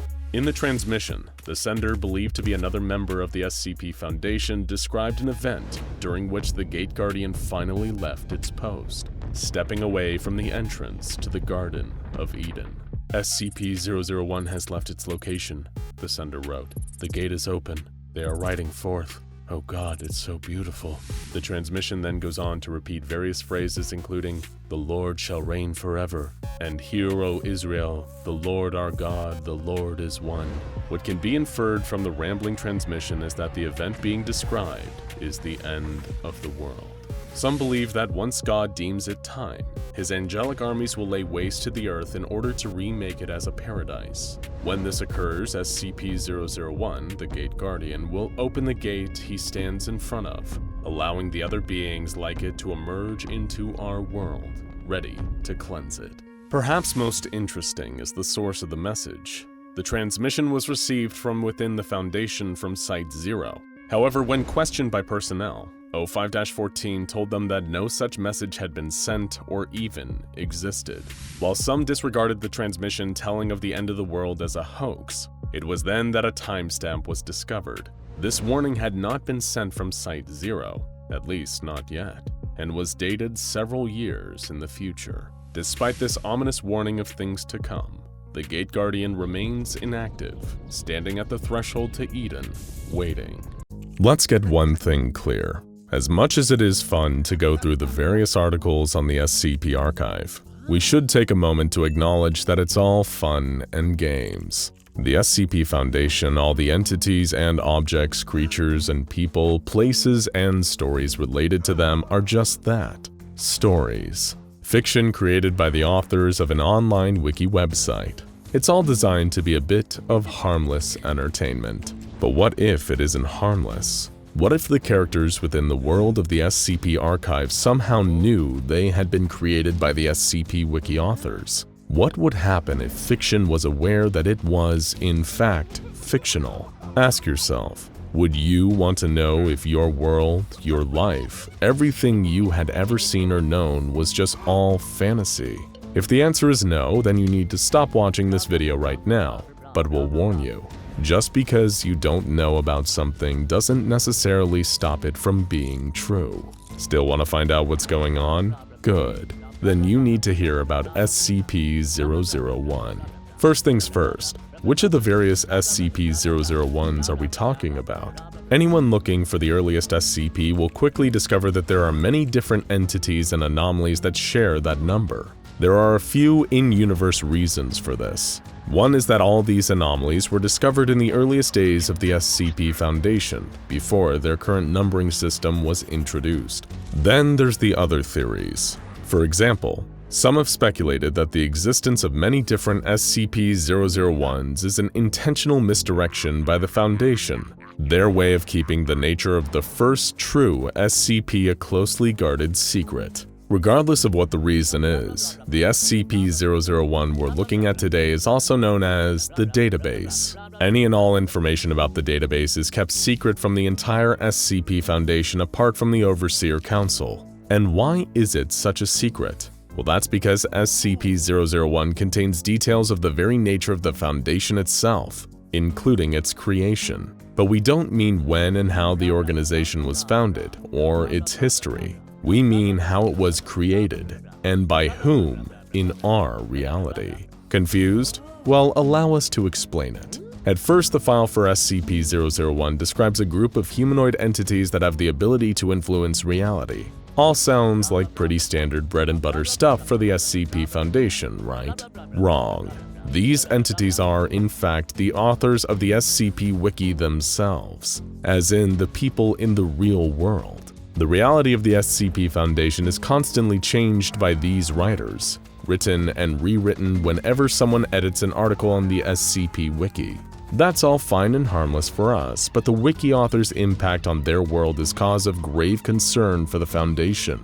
As we mentioned at the start, we all know that the SCP Foundation and its vast catalog of user-generated articles on the creative and the creepy are nothing more than a source of fictional online entertainment. It can be fun to study the lore and the nuances of the different SCPs. It can be enjoyable appreciating the creativity and hard work that the authors put into writing them. In the case of fanfiction, independent stories, original SCPs, or even animated videos dedicated to explaining them.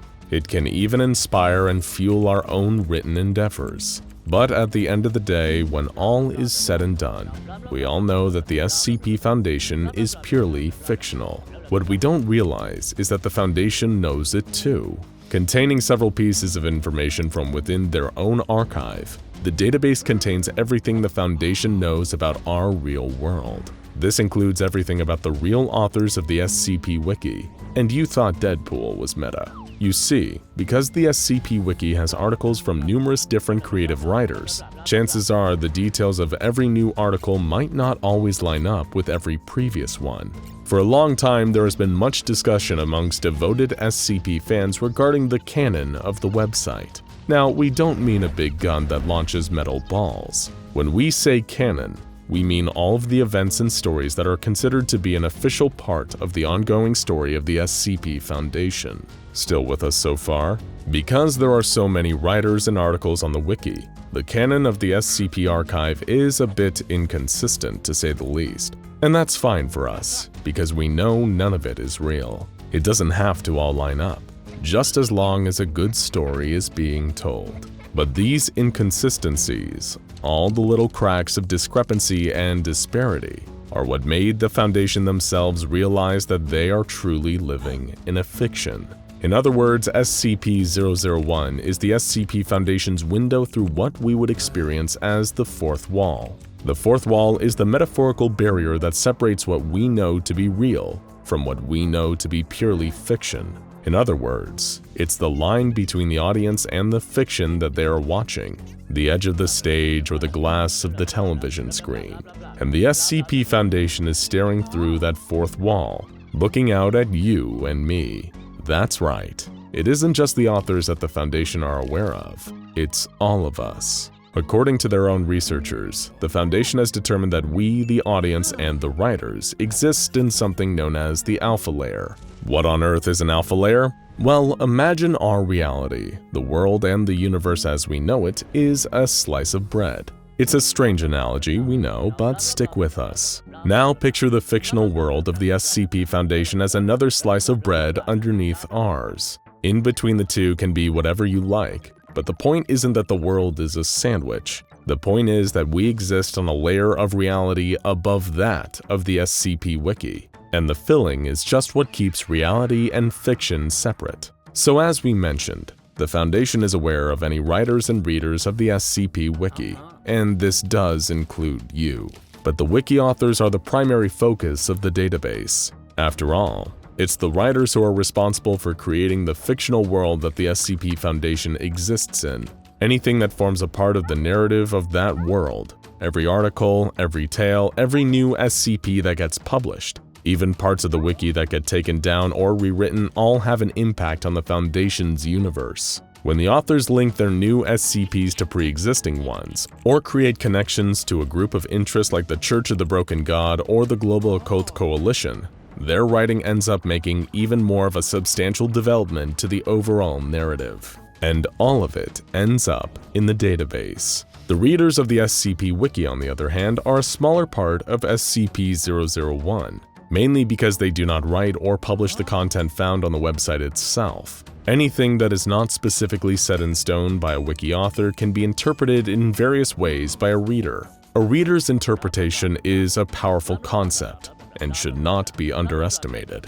Interpretation is the difference between reading Animal Farm as a story about a group of animals rebelling against their human farmer, and understanding it as a satirical and political allegory for the events leading up to the Russian Revolution. So what does interpretation have to do with SCP-001? The point we are getting at is that any unwritten detail or anything that isn't explicitly stated by a wiki author can be changed by a reader's own imagination. This can be anything, from the appearance or personality of an SCP or character, to a detail about the world of the Foundation.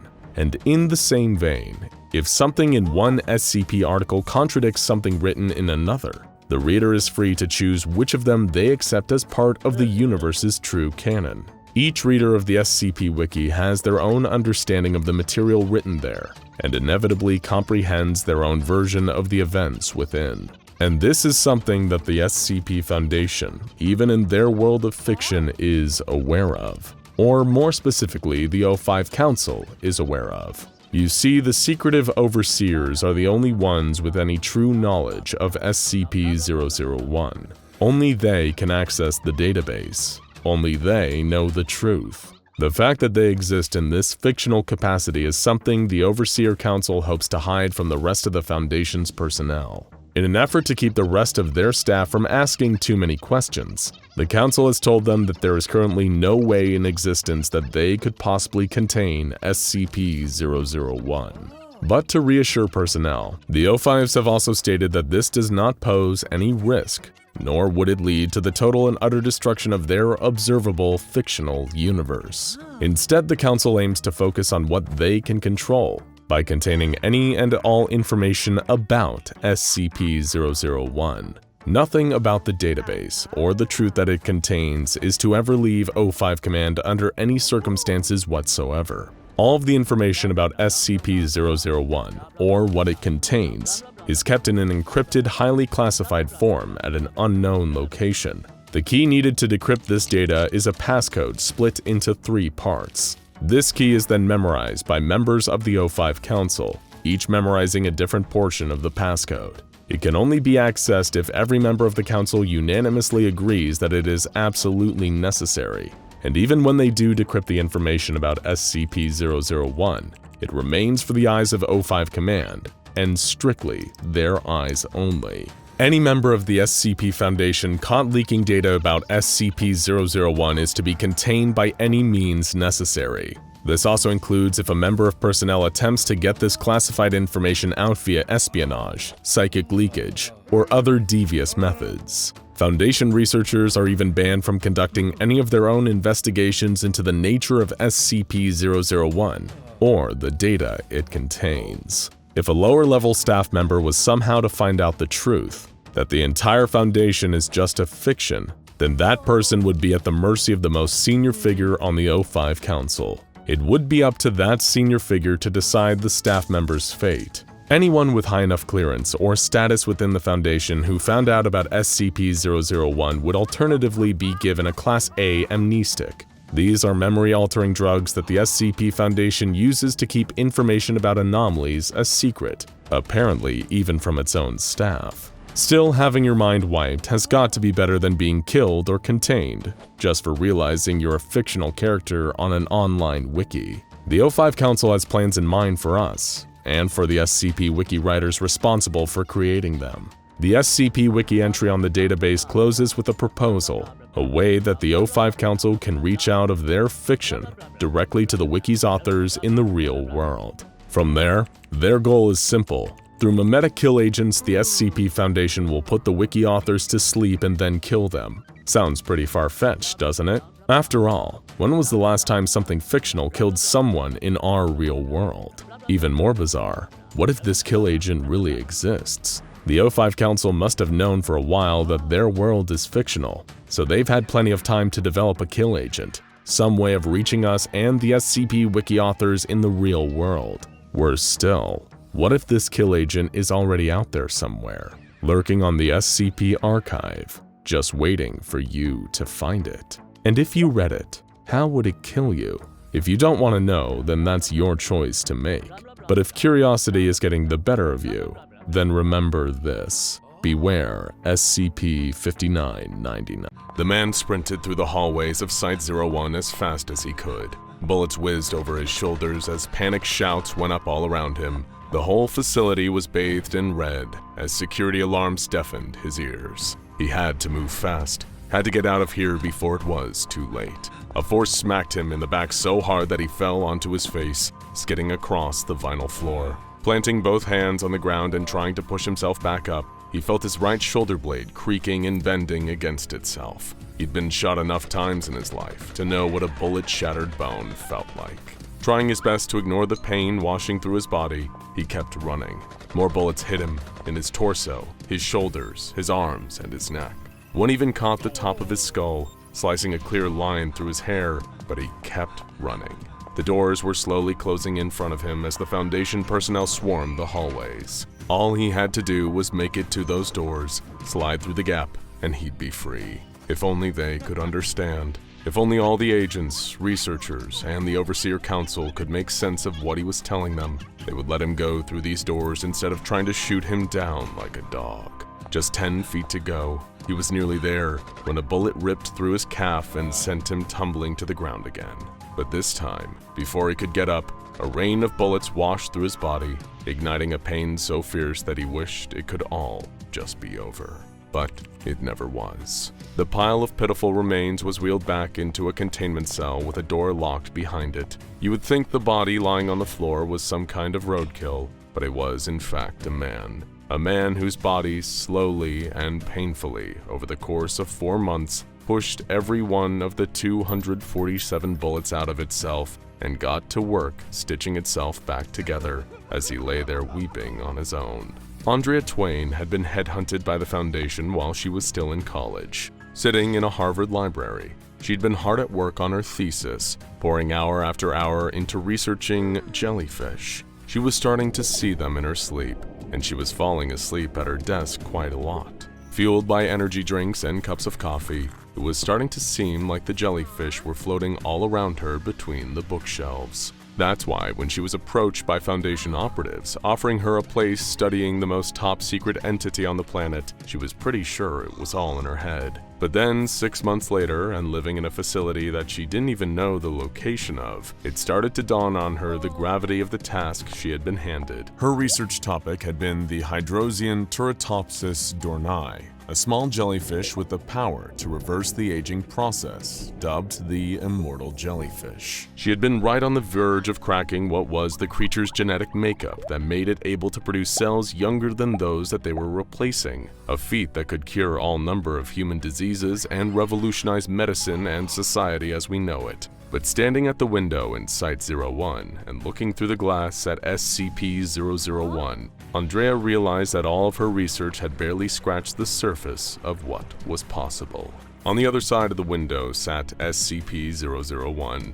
To many, this SCP was probably very disappointing to look at. It wasn't a giant reptile, it couldn't teleport around the facility, It didn't even have any visible powers, or really anything to distinguish it from any of the other researchers sitting on the other side of the glass. It looked entirely like a regular human male. It was housed in a standard humanoid containment cell with no added security features. It was sustained on a standard humanoid meal program, 3 square meals a day with the correct number of calories, nutrients, and vitamins. If anything, SCP-001 probably had a more balanced diet than Andrea herself did. Some researchers have questioned the need for feeding this SCP. It was immortal, totally unkillable, and resistant to aging.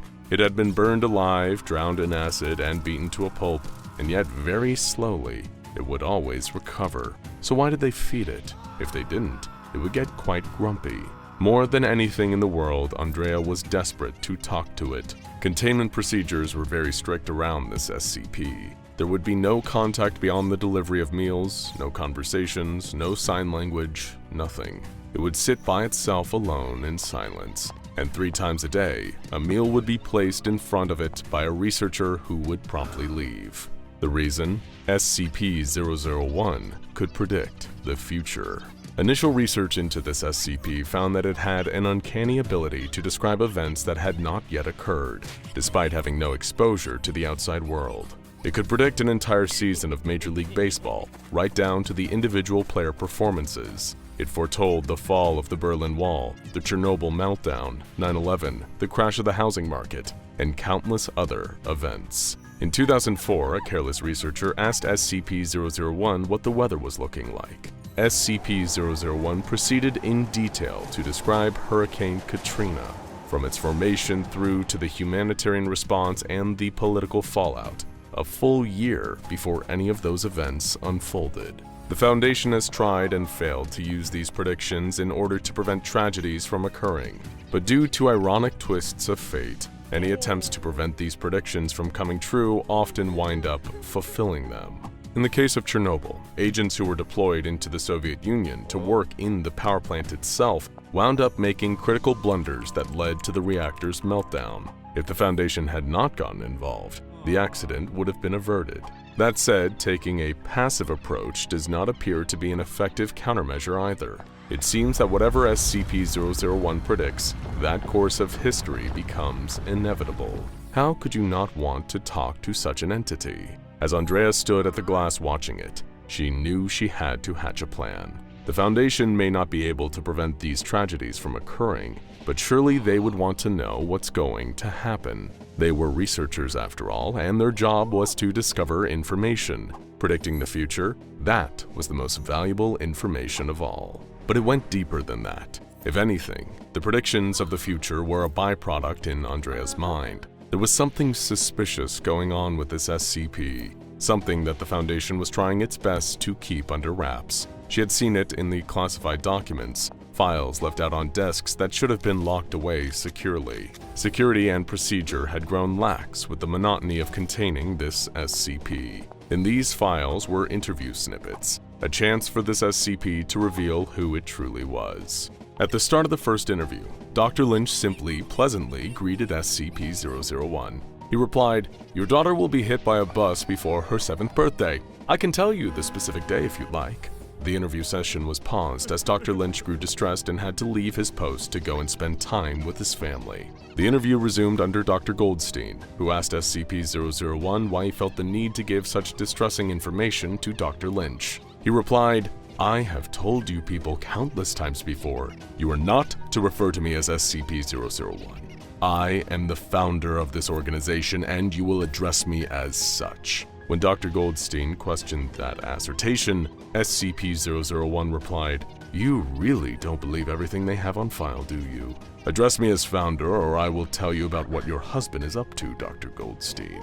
Things collapsed very quickly after that. Andrea's plan started, as so many great plans do, with her sprinkling a chemical compound over one of her colleagues' Cheerios. It was nothing poisonous, well, at least not that poisonous, but it would put him out of action for a few months, long enough for her to assume his position. Andrea had been next in line for a while to take over the role of meal deliveries for SCP-001, and as her fellow researcher violently vomited into a bucket in the corner of their office, she knew that her time had come. With the plastic tray in her hands, loaded with some kind of beige slop and an apple, she waited in the doorway, ready for the seals to hiss and the door to slide slowly open for her. She stepped into the room, trembling. She had expected the air in here to be stale, breathed and rebreathed for decades by the same man. But of course it had been expertly filtered and purified by the Foundation systems. The air in here was as clean and balanced as it had been on the other side of the glass. The Founder looked up at her as she walked towards him. She would be a new face to him, something he hadn't seen for the prior 5 years. His eyes dug into her, showing no surprise at all. She suddenly realized that, of course, he wouldn't be shocked to see someone new. He could see the future. He knew that she was coming. Suddenly unsure of herself, she wondered what else he knew about her future, about her most closely guarded secrets, about whether her plan would work at all. Andrea placed the meal in front of him silently, knowing that the cameras and microphones were all paying close attention to her. Subtly as she could, she nodded at SCP-001, turned around, and left the room. Andrea's heart hammered as she sat back down on the other side of the glass with her colleagues. Her entire plan hinged on one thing: monotony. All of the checks, all of the vigilance, all of the scrutiny that had been poured into SCP-001 for decades had to have faded by now. Faded just enough for the person watching the security cameras not to notice one word etched into the plastic tray as SCP-001 took its spoonful of food. Now! SCP-001 launched from its chair and sprinted towards the door in the corner of the room. Before any of the other researchers could react, Andrea slammed a hand on the open door button. There was a hissing sound, and the SCP was free from its containment cell. Confused voices filled the room, yelling over one another in utter confusion. They had all been so caught off guard that none of them had paid attention to what had just happened. Before they had time to put the pieces together, Andrea was out of the door herself, running down the corridor. There was just one door between her and the SCP. She ran over to key in the security code to open the door and let the SCP out. But before she could even touch the keypad, a bullet caught her in the chest, and she collapsed to the ground, wheezing. A scared security agent stared at her wide-eyed. "What have you done?" he exclaimed. Then, both of them turned to look at the locked door, waiting. Andrea Twain had not wanted to let the SCP out until she saw one specific line from an interview tape. SCP-001, referring to itself as the Founder, explained in patient detail how it was entirely supportive of the Foundation's goals, motivations, and actions. It had no intention of intervening with any of their work.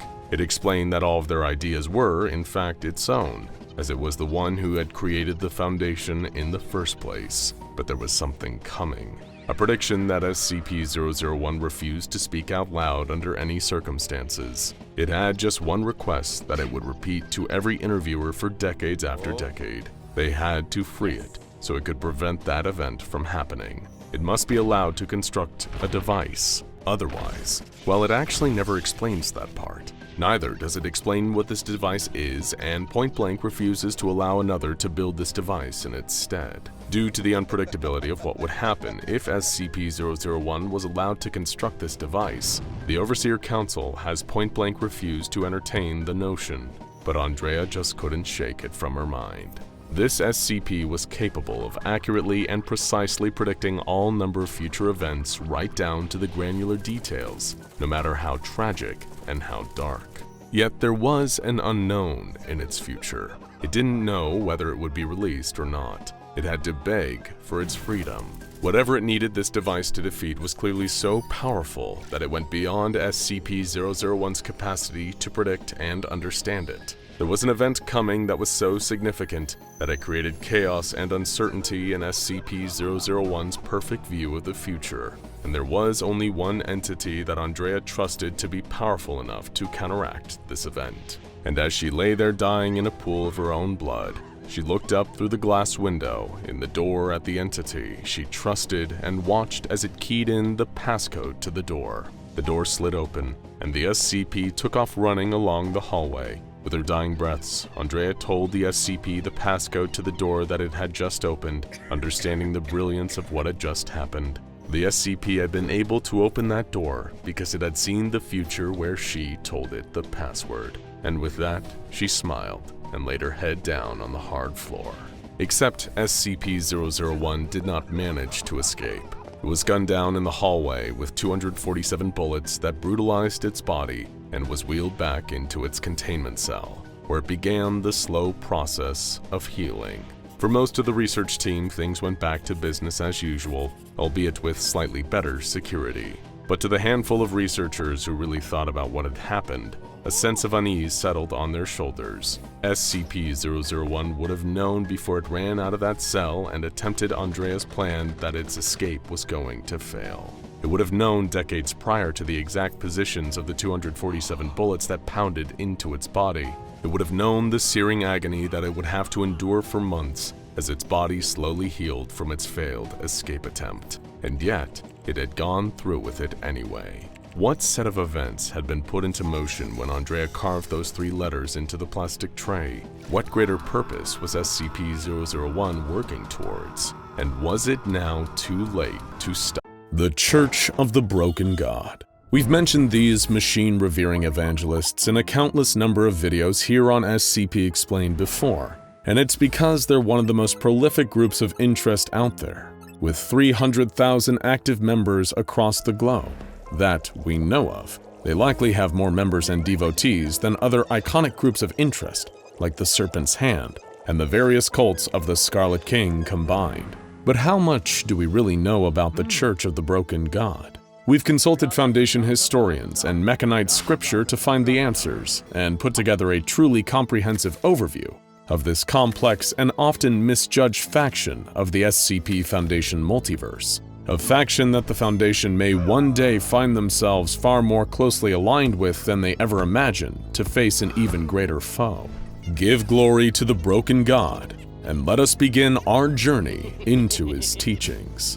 The Church of the Broken God is a slightly more centralized group than the Serpent's Hand, though that really isn't saying much. They're split into 3 overall subgroups over a series of schisms that we'll delve deeper into later. The Broken Church, the Cogwork Orthodox Church, and the Church of Maxwellism. Before we get into the differences between these 3 groups, let's take a quick look at what unites them. All splinter cells of the Church worship the technological deity Mechane, known by many names, the most popular of which is the Broken God or Goddess. They all believe that Mechane was split into pieces and is lying dormant. They all revere machinery and technology over flesh, which they view as broken, weak, or corrupt. And without exception, all of them are the sworn mortal enemies of the Sarkists. Just for context, the Sarkists are the perfect equals and opposites to the Church of the Broken God. Under the leadership of the God King Grand Karcist Ion, and finding their origins in Mechane's counterpart, the primal and flesh-based Yaldabaoth, the Sarkists worship and revere the base concepts of flesh, corruption, and disease, despising everything that the Church stands for. It is important to make note of these facts, given just how much of the Church of the Broken God's history is defined by their conflicts with the Sarkists. More on that later. The Broken Church is the oldest and most traditional of these 3 main sects. They are led by a man named Robert Bomaro, a Mechanite holy man who, in 1946, just after the 7th Occult War, ascended from a mere collector of church-based anomalous trinkets to the title of Builder of God, after imbibing in SCP-217, also known as God's Ichor, and his broken blood. Of all of the church sects, the Broken Church is the most invested in conducting worship through active efforts to reconstruct the Broken God and bring about Mechane's second coming. Of course, those of you who are familiar with SCP-001, the Ouroboros cycle, will know that this sometimes has mixed results. After commissioning a counterfeit heart from the sinister folks at the factory, the Broken Church's most notable attempt at a full Mechane resurrection went horrifically wrong, resulting in a huge mechanical abomination that tore its way across Mexico, devouring everything it could until eventually being brought down by SCP-2399. A giant space cannon known as the Malfunctioning Destroyer. Anyway, now for a sect with a slightly less overtly destructive method of worshipping Mechane, the Cogwork Orthodox Church, whom you may remember as the ones who gave Alexei Belatrov's sanctuary after he was eventually freed from SCP Foundation containment. These worshippers innovated a practice known as standardization, which involved undergoing mechanical enhancement in order to appear closer to their maker. However, we aren't talking about sleek, technologically advanced cyborg parts here. The religious aesthetic of the Cogwork Orthodox is heavily inspired by the Industrial Revolution, with an emphasis on components such as gears or cogs. As such, members of the church who have undergone extensive modifications to remake themselves in the image of their god will often make loud ticking or tapping sounds, leading to the derogatory nickname tickers, often used among the other two sects. However, a major advantage of the church is that it is heavily organized and regulated from the top down, with rigid systems and strict rules against electrical or digital technology. Think of them as Catholicism to the broken church's Protestantism. The Cogwork Orthodoxy keeps to themselves, but we do know a great deal about their internal command structures.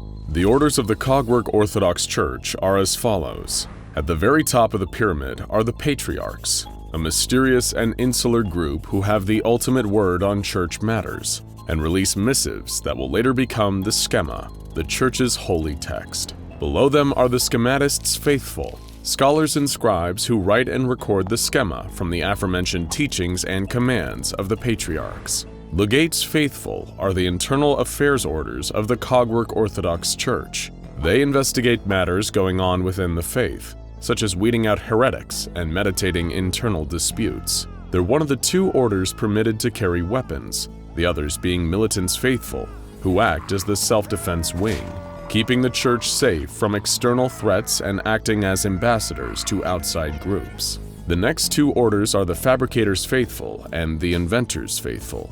The Fabricators act as foremen who oversee production on church properties, ensuring that only the finest quality is achieved. That's because, in addition to standardization, the Cogwork Orthodox Church believes that mass production of items using Industrial Revolution methods is also a viable form of worship for Mechane. This brings us to the Inventors. They come up with new methods and designs for standardization and go on quests and explorations to discover the answers to any questions the church may have. But our information on the Cogwork Orthodox Church doesn't end there. Thanks to their truly extensive writings, we even know about the multitude of saints that the church reveres and their various purposes to followers of the church. For example, Saint Legate Tronion. She was the sneaky and covert patron saint of the Legates faithful. There was also Saint Schematis Platon. She's the patron saint of the written word, of editors, of timetables, and of diagrammatic organization. Patron saint of the inventors faithful, of designers, of repairmen, and of cognition engines. Saint Scranton, patron saint of spatial fabric manipulation, higher dimension mathematics, and anthracite coal extraction. Saint Fabricator Baffle, patron saint of workflow and the assembly line. Saint Inventor Chalk, patron saint of chorists. And Saint Inventor Enrichner, patron saint of the Entellichided. They have a pretty rigid structure and extensively recorded mythology is what we're saying here, just in case that didn't come across. This brings us to the Church of Maxwellism, the newest and smallest of the sects, as well as the least combative. However, they pose the greatest threat of all to the SCP Foundation's quest to maintain a veneer of normality.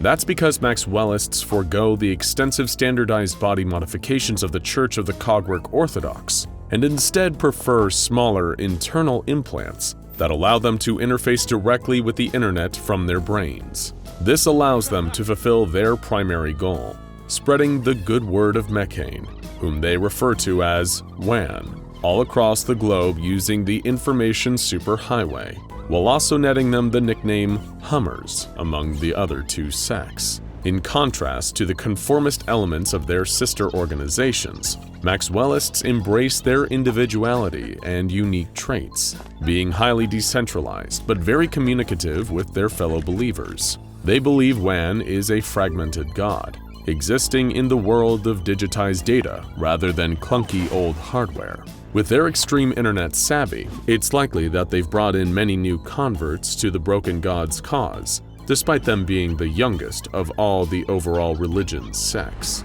But now we have an overview of the state of the Church of the Broken God today. We must ask ourselves a second question. How did we get here? What is the history of the Church? To find the answer, we need to go back, before the modern era, before the SCP Foundation. before even humanity itself. It begins when Mechain and Yaldabaoth created humanity. Yaldabaoth created the bodies of human beings, primal sensual creatures driven by base instincts and urges, and Mechain gave them their minds, reasonable, logical, and compassionate. For a time, the two would preside over mankind in harmony, but things would not stay that way forever. One of the earliest civilizations that the Foundation discovered interacting with these two deities was the anomalous Xia dynasty, sometimes also referred to as the Xia culture group, which reigned in China from 2100 to 1600 BCE, though the only sources that confirm the very existence of the Xia dynasty are anomalous. It was here that we heard the first whispers of the cult of the broken god. To the Xia dynasty, the being we would later call Mechain was known as the Father Serpent Fuxi, and Yaldabaoth was known as Mother Dragon Nyowa. Because the Xia dynasty was anomalous all the way down, scholars of Father Serpent Fuxi were said to practice the Way of the Serpent, as he has always been associated with knowledge. The Way of the Serpent involved undergoing a physical transformation into a snake-like being to better resemble the deity, much like how modern Cogwork Orthodox Church followers try to reshape their bodies to better resemble their creator today. According to Xia dynasty scripture, which would form the basis of the entire belief system of all sects of the church, Fuxi broke down his own body and transformed himself into a brass cage around Mother Dragon Nyowa. However, unlike later iterations of the faith, the Xia dynasty believed it was extremely important to see that the body of Fuxi is never rebuilt, because to do so would lead to the release of Mother Dragon Nyowa and the end of the world. The civilization was started by a mythic figure known as the Yellow Emperor, who led the Xia dynasty to defeat other Fuxi and Nyowa worshippers, then folding them into their own culture. Like many civilizations touched by Mechain, the Xia dynasty was incredibly scientifically advanced and skilled with metalworking. There's even evidence that the Xia dynasty created their own forms of the computer with effective artificial intelligence, as well as reality warping devices and even devices capable of interstellar travel. While the illustrious Xia dynasty would now be brought to its knees by a race of creatures known only as the Golden Crows, the next iteration of broken god ancestors would be far closer to the worshippers we'd recognize today. This was the beginning of the Mechanite Empire, and by extension, the First War of the Flesh, the legendary extended conflict between the Mechanites and the Sarkists in the ancient world. Broken god cults were detected in Mycenaean Greece, a Greek civilization spanning the years 1600 to 1100 BCE. It was here where the broken god first took up the name Mechain, and eventually he amassed enough followers to allow the theocratic Mechanite Empire to truly be born, and it would remain in power from 1200 to 1000 BCE. Much like the church in the modern day, the Mechanite Empire saw the marriage of theocracy, politics, and classical military dictatorship. And much like the Xia dynasty before it, it was marked by both tight structure and control, as well as incredible metallurgic production and technological advancement, partly due to considering all of these to be holy acts. They had strong strategic relations with Egypt, Assyria, and Canaan, and their mix of commercial strength and a dominant naval presence gave them serious geopolitical standing, even if their highly evangelical attitude didn't always win them friends on the world stage. A number of roots for modern Church of the Broken God beliefs were clearly established here, including the paradigm shift from wanting to avoid Mechain's rebuilding to expediting the rebuilding. Texts made around this time were also the first to contain references to the name Wan as an alternate title for Mechain, revealing the basis for later Maxwellist practices in the modern day. However, as we alluded to before, despite these incredible advancements, the true ravages of the First War of Flesh were upon the Mechanites here. The Sarkists, who had established the Adium Empire, were on the offensive. Thanks to Grand Karcist Ion and his Karcist minions, the Karcists, by the way, were high-level followers of Sarkicism capable of performing flesh magic. The Sarkist forces were more powerful than ever before. They had mobilized their troops and brought in trump cards the likes of which the Mechanites had never seen before. Giant flesh beasts that acted as living siege weapons. Human warriors turned into deadly monsters with Sarkic magic. And the most deadly of all, a bioweapon that the Mechanites called the Red Death at the time, though we know it better as the flesh that hates. As is often the case in war, this led to unprecedented advancements in technology on the side of the Mechanites too. The most notable example perhaps being SCP-006, an incredible weapon of war known as the Colossus, which made for a formidable tool against the teeming forces of the Adium Empire. However, the advancements on both sides only made the war all the more brutal, with scores dying on both sides and both empires being severely weakened as the conflict stretched on. Things got so desperate for the Mechanites that they even joined forces with the infamously ruthless and savage Davites, the worshippers of the Scarlet King, to defeat the Sarkists. The decisive battle of the First War of Flesh was the Siege of Gyros, the Sarkic capital of Greece, where Mechanites eventually breached the stronghold and slaughtered the Karsists within. Another missive sent from the Sarkist field commander Karsis Tundas read, "Grand Karsist Ion, may this missive find you at Kaithira, for it shall be my last. Our enemies have begun their assault on the island. The fallen kingdoms and followers of Mechane have united against us, even as their nations crumble. The wounds sustained today will heal. Into the ages of ages we are undying. I vow that none are to leave this island alive. We summon the Red Death. For the blood of heathens, we sacrifice ourselves. We will meet again in Aditum." But while the Mechanite Empire won the war, they didn't survive it. Due to the people lost and the resources expended, the Empire fully collapsed shortly afterwards. Some survivors renounced their Mechanite faith and entered other cultures. Some splintered off to preach and practice mechanism elsewhere. The remainder settled on the secretive island of Amani to form their own city-state. Here they replenished their numbers and forces over the centuries, maintaining secrecy to avoid intervention from outsiders and vengeful Sarkists. By the 6th century BCE, the Mechanites from the city-state of Amani were developing a degree of regional power once more, thanks to the boon provided by their advanced technology. They were no longer a military powerhouse, but the tiny state instead became a trade juggernaut, providing mechanical goods and weapons to nearby civilizations that in turn provided the protection that the Mechanites so sorely required. Their cultures would later be influenced by the Roman Empire and various Pythagorean cults, who inspired a love of numerology and cosmic harmony in this ancient civilization, returning shakily to its feet. The 5th century BCE became known as the Golden Age of Mechanite literature, and the state continued to grow through military alliances with the Achaemenid Empire and the Kingdom of Carthage. However, the city-state of Amani was eventually wiped out for good in the 1st century BCE. Followers of the broken god faith remained, but they were scattered to the wind for almost 2,000 years, until the Industrial Revolution struck the Western world. Seeing the great machines of industry rise up seemingly overnight convinced the lingering cells of broken god worshippers that perhaps, after a millennia, Mechane was now preparing to return. They assembled into what is now known as the Broken Church and began preaching the good word.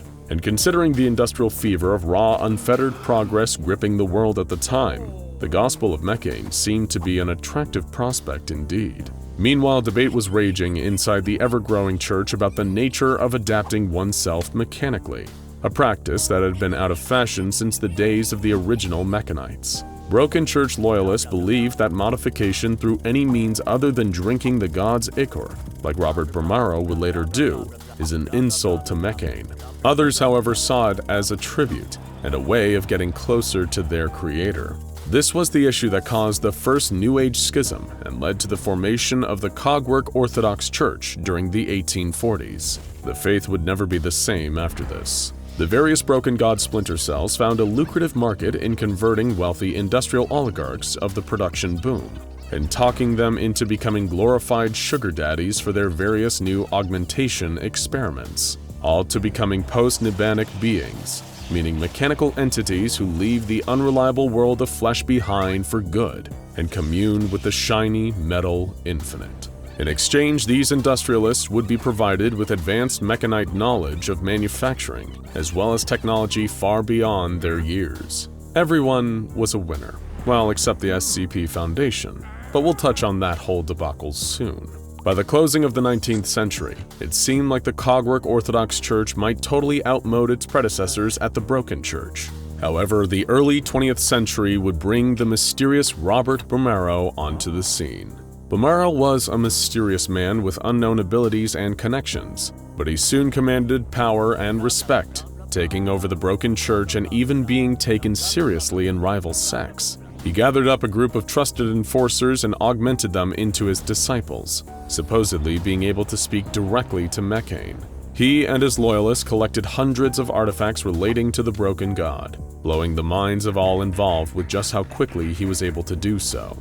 He disappeared in 1943 and was gone for 3 years, during which time he conducted the famous God's Ichor ceremony and returned to his people as the self-styled Builder of God. This made him an even more esteemed figure across the world of the Broken God, a kind of Pope of Mechane, supposedly bearing a direct line of contact with the divine. There would be a defining schism in the late 20th century that produced the Church of Maxwellism, as some wished to move beyond the outdated dogma of the Cogwork Orthodox Church and began administering electronic augmentations rather than just analog machinery.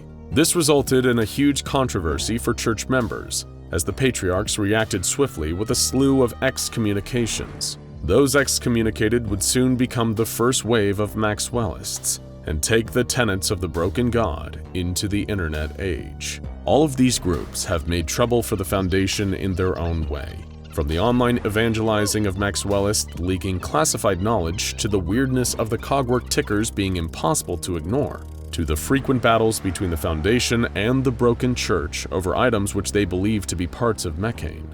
However, if certain prophecies are to be believed, the relationship between the Foundation and the Church won't remain frosty forever. One day, perhaps they'll even stand metal to fleshy shoulder beside the Sarkists too, against a threat far more dangerous than all of them combined.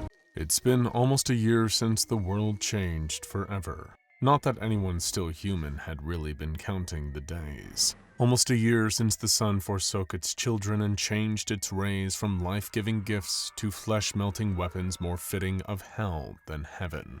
In the first hours of the chaos, billions were changed irreparably into abominations of flesh. That day when day broke permanently altered the course of history. The remaining personnel at the SCP Foundation classified it SCP-001. But what good could they do now? It was, for all intents and purposes, the end of the world as we knew it. Would anything ever be as it was before? No. In all likelihood, the world as we once knew it is little more than a dying memory in the minds of those who even bother remembering the times before. They'll do little to help you in this terrible new reality, where even stepping outside can be a gateway to a fate so much worse than death. Huge fleshy monsters slither through the streets day and night, ceaselessly hunting for more victims to drag out into the horrors of daylight and join their ever-growing forms. When it happened, planes fell out of the sky like deadly hailstones, devastating the ground underneath in a volley of explosions that left so much of our world scarred. Cars and trucks careened off the road and into buildings and ditches as their drivers, exposed by the windows around them, took on a liquid state. The surviving humans are in hiding. Many, like you or me, want to survive and be safe for another day. Others, who lost their minds during the change or perhaps were always cruel and monstrous underneath it all, lurked in the darkness waiting for others they could destroy, with no law or order to stop them from indulging in their worst pleasures now. Anyone who had survived this long was smart, lucky, or some cursed combination of the two. One wanderer named David didn't quite know which group he'd classify himself as. He wandered through what had once been the streets of New York City, every inch of his body covered up with a special anti-sun suit of his own making. In the early days, the SCP Foundation had mass-released tutorials on how to build full-coverage suits out of clothes and everyday household objects. This had likely saved many lives, or at least served to extend them for a while. Sometimes that was the best you could hope for. David knew where he was going. A nearby underground parking complex completely covered up beneath the earth, where no natural light would reach. The people down there had constructed their own generators to have working electricity for emergencies and blocked off any stairs or roadways to another level.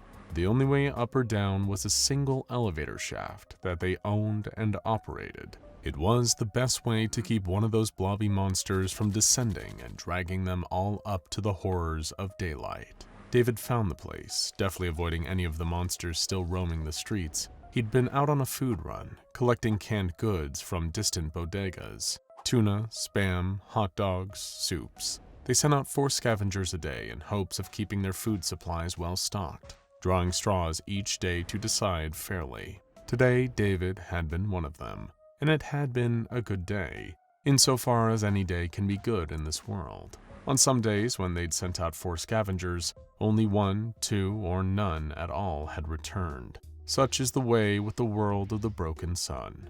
You quickly lost your sense of what's fair if you wanted to survive here. David had learned that the hard way. He reached the elevator, powered by the generators below, and knocked the secret code onto the metal to get the doors to open. He slipped inside, and once the security camera above saw it was him, it descended. Soon enough, he was with the others, handing in the night's takings so they could pool their resources and the most experienced cooks among them could prepare tonight's dinner. They took small pleasures in life whenever they could be found. Later that same evening, David and 4 others, Gus, Addison, Charlie, and Mike, sat around a campfire, eating cooked spam out of their respective cans with scavenged forks. They did all they could to contact the world outside, posting messages online, coded audio over any working radio and ham frequencies, even leaving notes out in the open with clues to their location, where the blobs, whose minds were as melted and warped as their bodies, could never find them. They received correspondences from all over the new world, and with them came plenty of interesting new stories to share. So that was precisely what they did around the underground campfire every night. Using filters they'd stolen from above to keep the air pure, they told each other stories. Gus had heard an interesting one. Apparently, out west, there was some kind of monster, a sculpture made out of concrete and rebar that only moved when you weren't looking at it. This beast stalked through the dark, seemingly indestructible, and would snap the necks of anyone and everyone it managed to get its rusty stretches of rebar on. In the world before, this would have seemed impossible, but here and now they were willing to believe it. Charlie told the story of a different beast. They heard tales of a group of people who were holed up inside a mall in Pittsburgh, trying to wait out the horrors. Nobody brought up the Dawn of the Dead reference lurking in there, but apparently something else was lurking in there too. One day, everyone who'd been hiding in the mall was attacked and slaughtered by some horrifying reptile that tunneled out of the ground with giant claws and murdered almost all of them in cold blood. The one that escaped had been telling his story to anyone who listened. Nobody knew where the giant reptile would turn up next. Addison tried to introduce a note of hope with her story. She'd heard that out there was some mad genius working on a cure, a man who always wore a black cloak and a white mask, like one of those old-fashioned plague doctors. He'd come closer than anybody else to synthesizing a cure, and he and all the others with him were holed up in an SCP Foundation site, accepting help from anyone who happened to wander by. It would certainly be a nice story if it were true, but nobody could really know for sure, could they? Mike added a note of caution with his story. He'd heard of another group of survivors who made their way to one of those so-called SCP Foundation sites, but they'd found it abandoned, devoid of the many experts and saviors that the SCP Foundation had promised in all of those old broadcasts. Instead, they were greeted by a nightmare.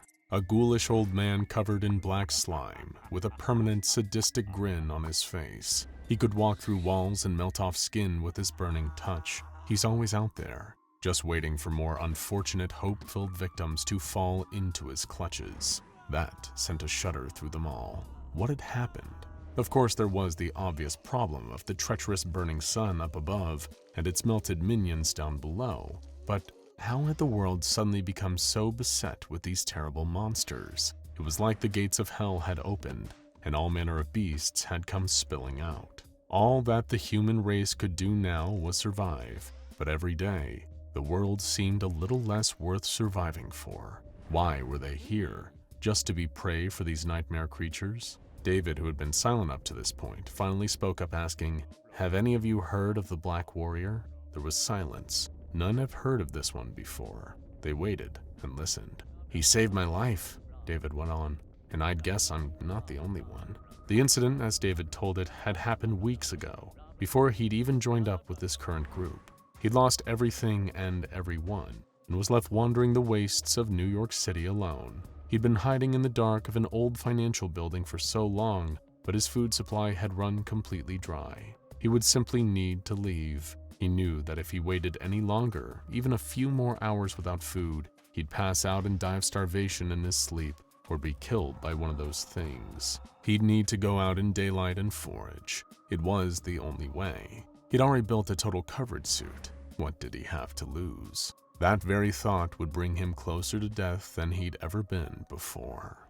David wandered out, half delirious with hunger, trying to find a store that hadn't been looted or burned down to nothingness. His vision was hazy. He needed something to eat and, ideally, something to drink too. He felt happier than he'd ever remembered being when he came across an abandoned Japanese grocery store and filled up on stale rice and several bottles of ramen like some con-going teenager. However, while he may have just saved his life in one way, he'd put it in grave danger in another. The second he stepped out of the store, one of those giant, terrible flesh monsters saw him. His heart almost stopped as this mountain of rancid, liquefied meat slithered towards him at shocking speed, sprouting a series of long tendrils ready to grab him, tear off his suit, and add him to its terrible collective. Trying to save his own life had seemingly killed him.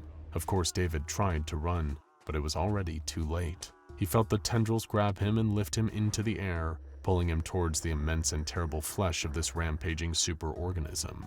It called out in so many warped voices at once, crying for terrible unity. David knew that in mere moments, it would tear off his suit, and suddenly he'd be worse than dead. But it seemed that luck was about to shine on him in the strangest of ways. Every single one of the flesh monster's gibbering voices became unified in a blood-curdling scream. Something swung down and cleaved the mountain in half, splitting it cleanly into two smaller blobs. The tendrils immediately retracted, and David was dropped to the ground as the two smaller shrieking blobs slithered off, terrified, in different directions. At first, David had no idea what had just happened as he began picking himself up from the ground. Then he saw the silhouette of a mighty figure standing a few feet away, holding a bigger sword than he thought would be possible for a normal human to carry. But this was no normal human, if it was human after all.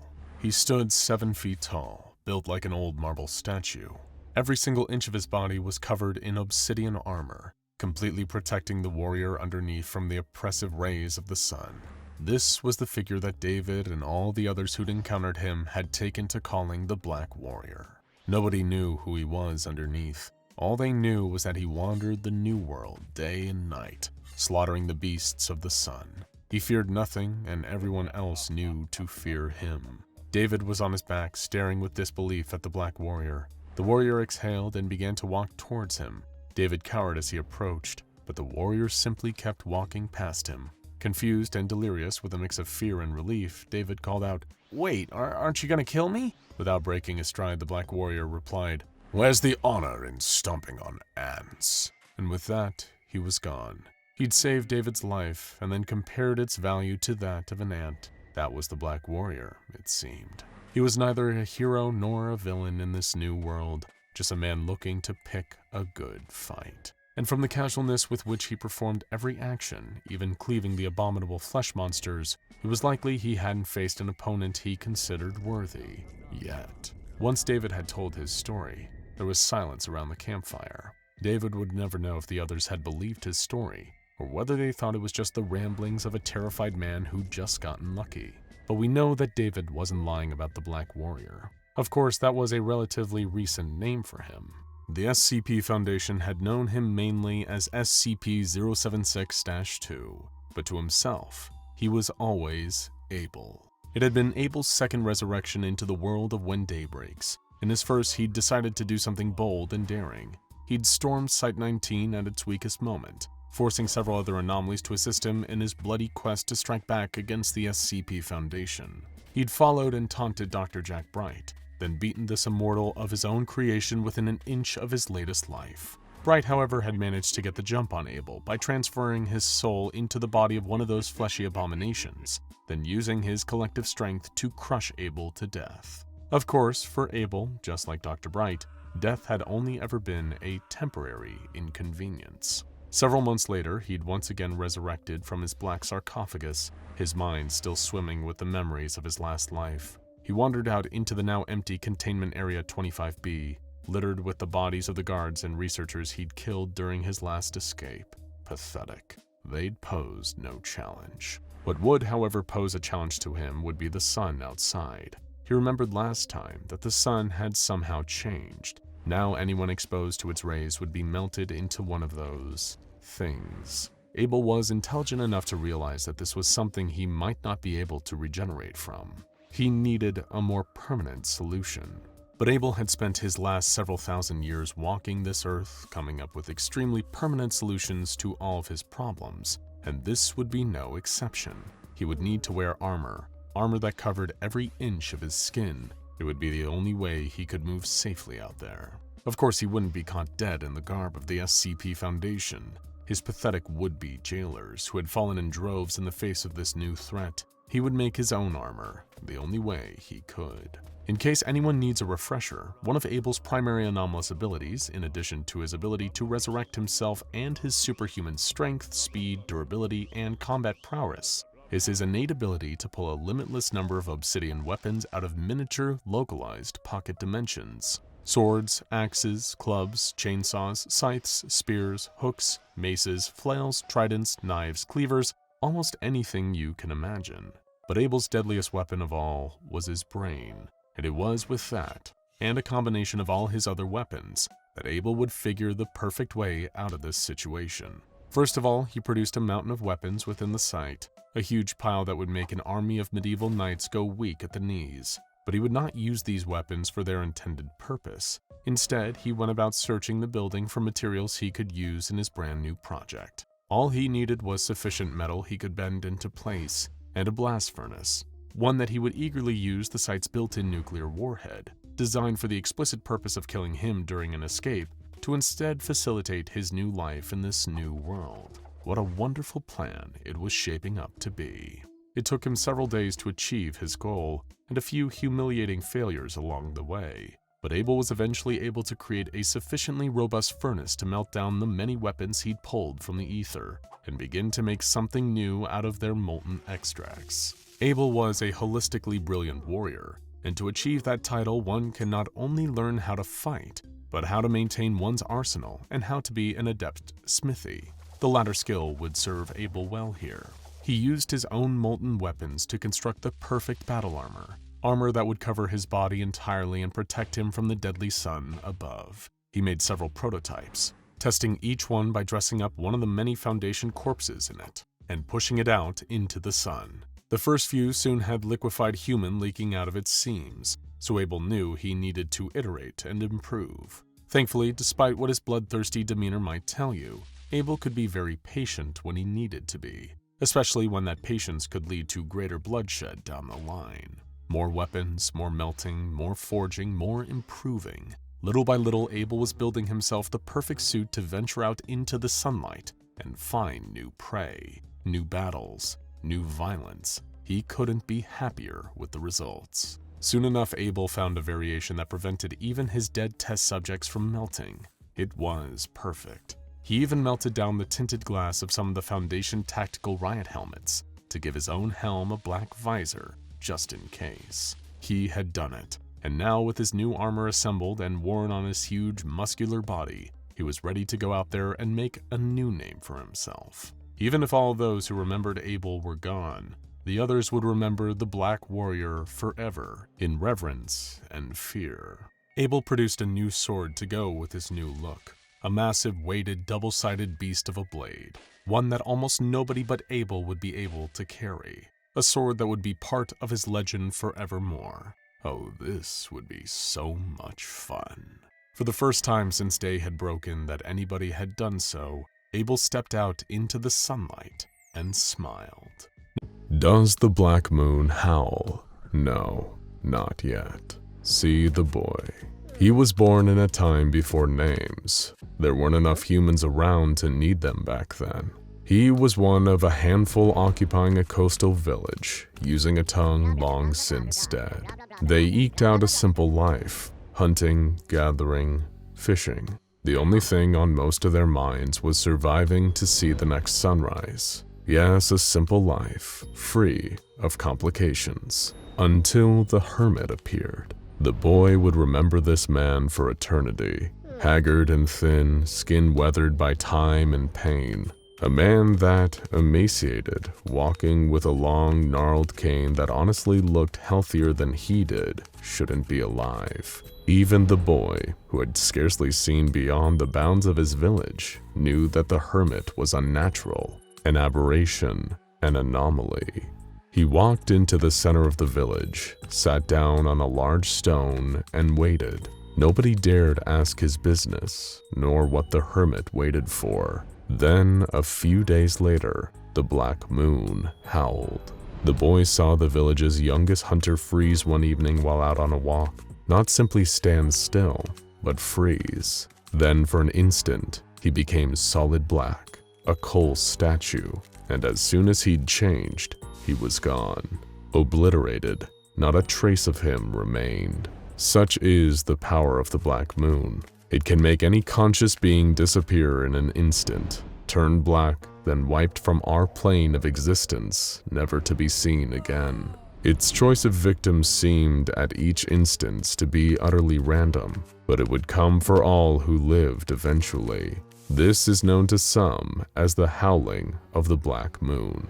Later that same night, the boy found himself talking to the hermit, who asked with small, frantic eyes what he had seen. When the boy told him, he let out a deep, rattling sigh. The boy, curious, asked him if he knew about the nightmare he'd just witnessed. The hermit looked up. He'd been the first one in the hermit's millennia of pursuit that had ever asked. In that moment, he knew that he had found his successor in the hunt for the death of ages. The hermit told the boy it went by many names. The Great Finale, the Pale King, but most common of all was the Black Moon. The entity existed beyond the veil of our reality, a creature of pure energy, though nobody could really be sure of its true nature. The hermit had been tracking it, learning about it, and trying to destroy it for thousands of years. And yet it only took him 4 pathetic minutes to tell the boy everything he knew. The boy, knowing still that something about the hermit was unnatural, asked how he came to be in this position. The hermit told the boy he was the counterbalance, a kind of chosen one, destined to face and perhaps even defeat the Black Moon someday. The counterbalance receives a number of truly extraordinary gifts for inheriting the responsibility: eternal life, eternal youth, near physical immortality. But they will be haunted by their purpose, doomed to watch everyone they love die around them, as they continue to hunt their only true equal and opposite, the Black Moon itself. The hermit in his own eyes had failed at his duty. He had grown weary, and now he needed to pass the duty of counterbalance on to another. That other would be the boy. He felt a sudden and profound change, along with the knowledge that nothing would ever be the same again. He was no longer just the boy. Now, he was the counterbalance. He watched the hermit give him a slight nod of respect and then crumble into dust before his eyes. The boy, the counterbalance, looked up at the sky and saw the stars twinkling, so bright and so beautiful. Little did he know his battle with the Black Moon would outlast every single one of them. Does the Black Moon howl? Not without blood. The boy grew into a man as his village aged and then died around him. Decades passed, then centuries, then millennia. Tens of thousands of years watching humanity develop and grow around him as he continued his pursuit of that one elusive foe. As science and diagnostic technology gained ground, absorbing and then evolving beyond all the old superstitions, the counterbalance gained a better understanding of the Black Moon, though even then, it still remained essentially a stranger. The entity was entropic, a being of pure randomness and chaos without consistent form. It didn't exist in our universe, but it could exercise its influence here with so-called obliteration events, much like the horrible fate that befell the young hunter from the village. But that was only the proverbial tip of the iceberg. The counterbalance tracked and noted obliteration events. They were exceedingly rare at first, something that occurred once every 1,000 years or so, like a terrible curse. But he couldn't help but notice a concerning trend emerging. It started happening once a century, then once a decade. He could feel the terrible future stretching out in front of him. How, over their shared eternity, the Black Moon would gain more and more ground. Would there come a day where it took someone once a year, once a month, a week, a day, an hour, a minute, a second? It'd spell the end of all conscious life, a total victory for the Black Moon, the end of the universe, the death of ages, a complete existential obliteration. He was swept up in a sobering realization. He couldn't win this fight alone. However, while his hunt for the Black Moon had been largely fruitless, the counterbalance had discovered many other things along the way. Strange creatures, objects with extraordinary powers, and events that couldn't be explained with rational science. Perhaps something about these oddities, these anomalies, would hold the key to defeating his timeless enemy. And it hadn't just been these objects, entities, and events. He'd also discovered some truly exceptional people on his travels, minds and skills that rivaled even his own, despite his age. Perhaps they would be the ones to help him win. With the 13 most brilliant and trusted people the counterbalance ever met, he decided to form a council. And from this council, they forged and directed an organization dedicated to understanding and counteracting the strange in all its forms, with the secret hope that their search into darkness would yield the answer to the Black Moon's downfall. He called it the SCP Foundation. They would secure the anomalous, contain it, and protect all of humanity from its influence. The counterbalance also took on a new title, befitting of his new role, the Administrator. And even the Black Moon itself was given a moniker, in hopes of robbing it of some of its frightening power. SCP-001. Does the Black Moon howl? Only at the blind. The year was now 1987. The SCP Foundation had been operating for over a century, and thanks to their secret possession of anomalous wisdom and technology, their own advancement was thousands of years ahead of the rest of humanity. While there still wasn't a silver bullet solution to the Black Moon, and its deadly howls were becoming all the more frequent as the decades went on, the Foundation did have some irons in the fire to combat it. Their ability to gather intel on both the entity itself and its obliteration events had improved considerably, thanks to their new global information network. Their top minds were also working on a highly classified device known as the Singular Conceptual Bunker, which may one day come in handy for combating the extra-dimensional entity directly. But the most valuable piece of information they ever gathered about the Black Moon was this: it couldn't howl when it was being watched. The very act of engaged observation defanged it. The problem is, how can you observe something that doesn't technically exist inside your own reality? In order to pull this off, the Foundation would need to get extremely creative. Thankfully, creative solutions to strange problems are the Foundation's specialty. Flash forward to 1993. Enter Dr. Moto, a brilliant young scientist and conceptual engineer working for the SCP Foundation. With the administrator's consultation, he started the Key Project, an arm of the wider Project Ouroboros, the umbrella initiative for using modified anomalous objects in the battle against the Black Moon.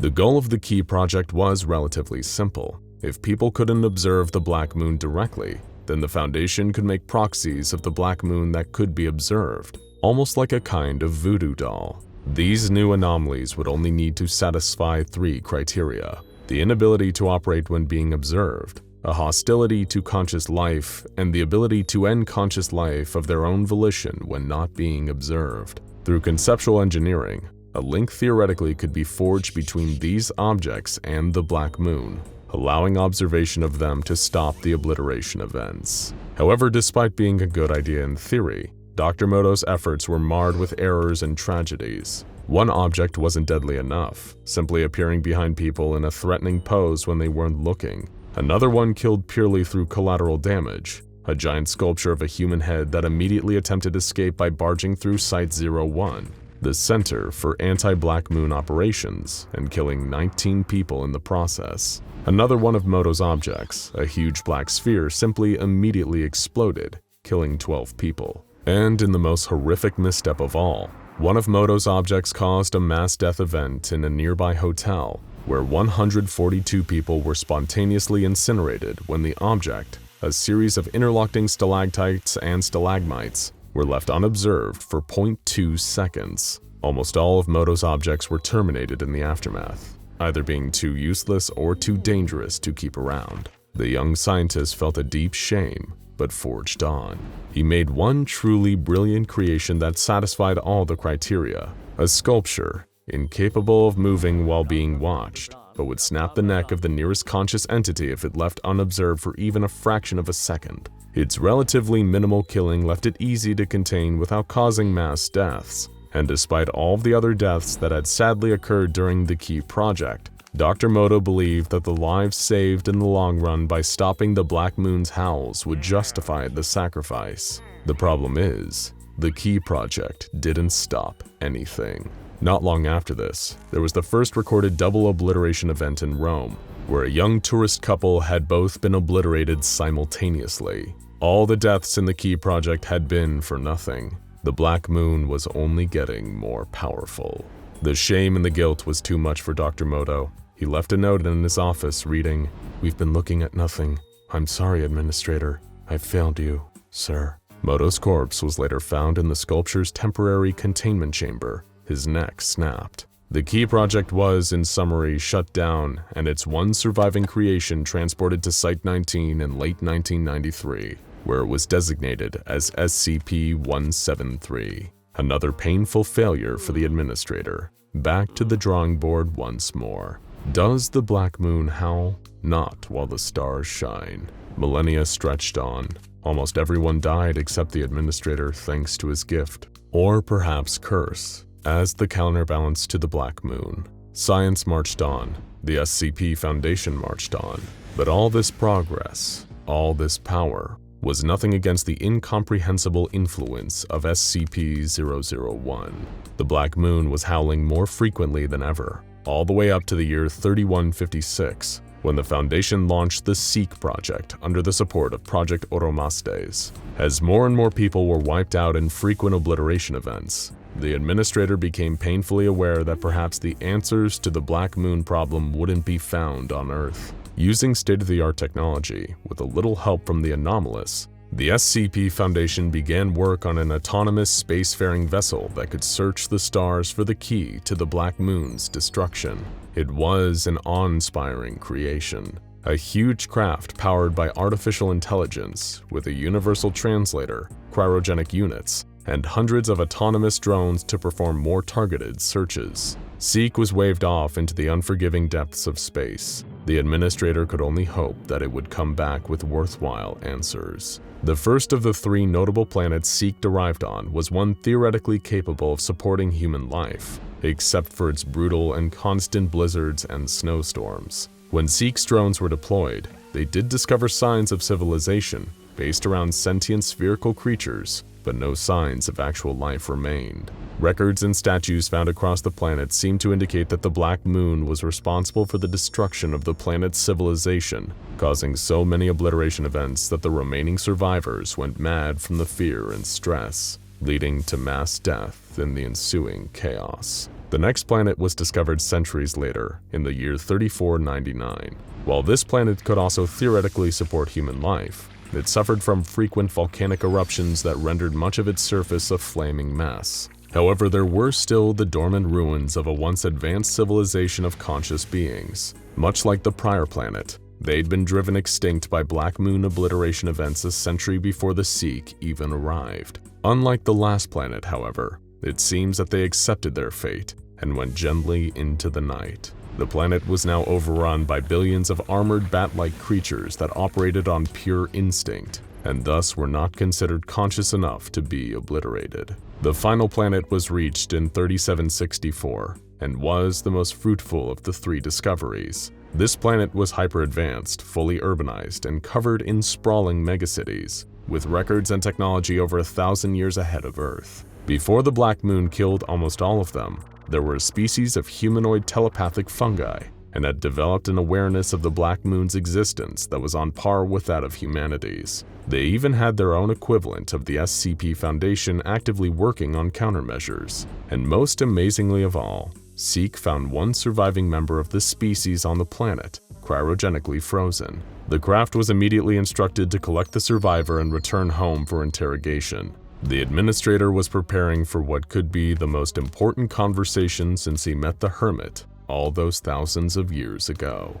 Does the Black Moon howl? Only when waning. When the surviving creature, codenamed Sage, was returned to Earth, the administrator was eager to finally speak with it. Like the rest of its now extinct species, Sage spoke through powerful telepathic mind waves, which only the administrator, thanks to his counterbalance abilities, was able to receive at close range without being harmed. Incidentally, it wasn't long until the very fact of the administrator's nature as a counterbalance came up in the mental conversation. Sage could tell, just by being in his presence. They discovered a number of vital truths over their brief time communicating. That Sage's survival had been pure luck, for starters. The Black Moon is still very much capable of obliterating conscious beings in an unconscious state. The administrator also learned that he was merely the latest in an extremely long line of counterbalances across time, space, and species. Though everyone but him had waived this duty, passed it on. Sage had one question to ask the administrator in turn. What is SCB? The singular conceptual bunker, being worked on and perfected for thousands of years by now by the Foundation's top scientists and conceptual engineers. The administrator replied, "Victory, but it will take a very, very long time. Specifically, so long that he would see the stars go out around him, one by one." Shocked, Sage asked him what good victory would do him then.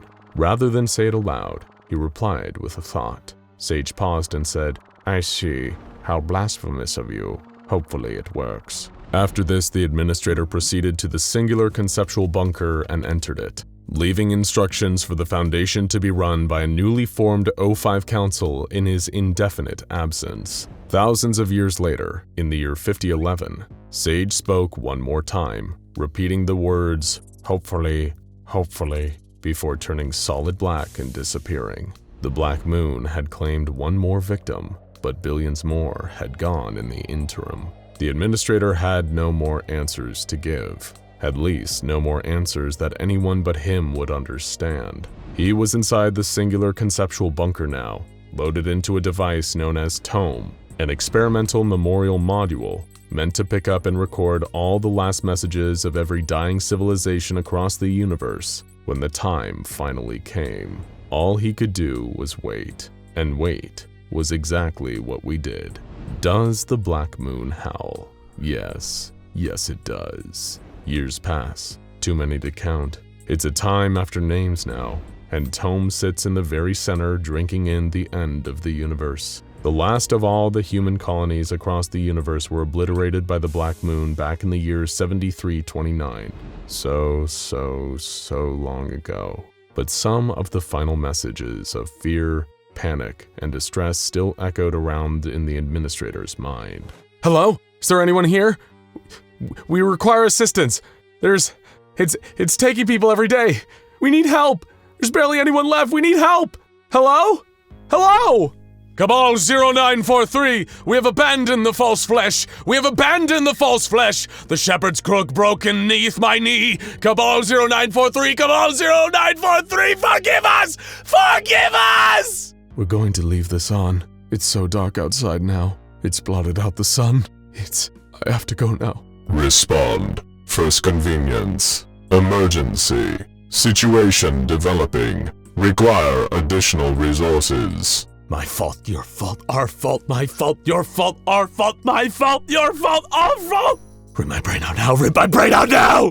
And a small child, the last on Earth, simply asking, "Hello?" into an indifferent microphone. But the administrator had to wait, as the singular conceptual bunker became the solitary conceptual bunker. He was the last conscious being in the universe, and still he needed to wait as the stars went dark outside. Only when there was nothing outside but black was it finally time for the counterbalance's long game to play off. There was nothing left of our universe. The only thing here was the SCB and the Black Moon itself. With everything else gone, the Black Moon only had one conscious being left to obliterate.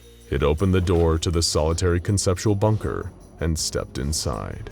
This doesn't make sense. How can the Black Moon, an entity beyond our dimension, beyond physical form, take a step? Good question. The same question, incidentally, that was going through the Black Moon's mind as it entered the bunker.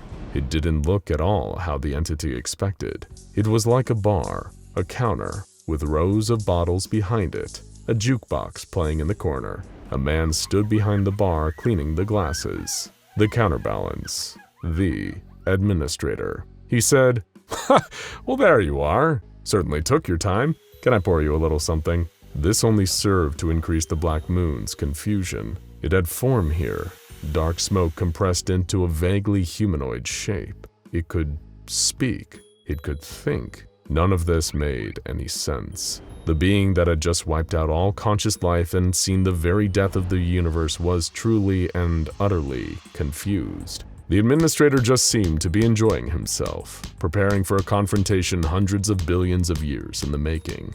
The singular conceptual bunker, or perhaps the singular containment bunker, was a truly ingenious creation. A place of pure ideas, where everything inside was on the same level. Here there were no immortals, no gods, just ideas on the same level playing field. And it was time for the Black Moon's idea to come to an end. It was a trap, and the entire universe was the bait. Without warning, the administrator pulled up a shotgun from underneath the table and unleashed both barrels into the Black Moon's chest. The creature took the hit and fought back, dragging the administrator to the ground, beating him, strangling him. He could feel the light fading under the monster's relentless assault, until he managed to get his desperate hands on a glass ashtray. He beat the monster over the head with it until its grip loosened, and he was able to slide out.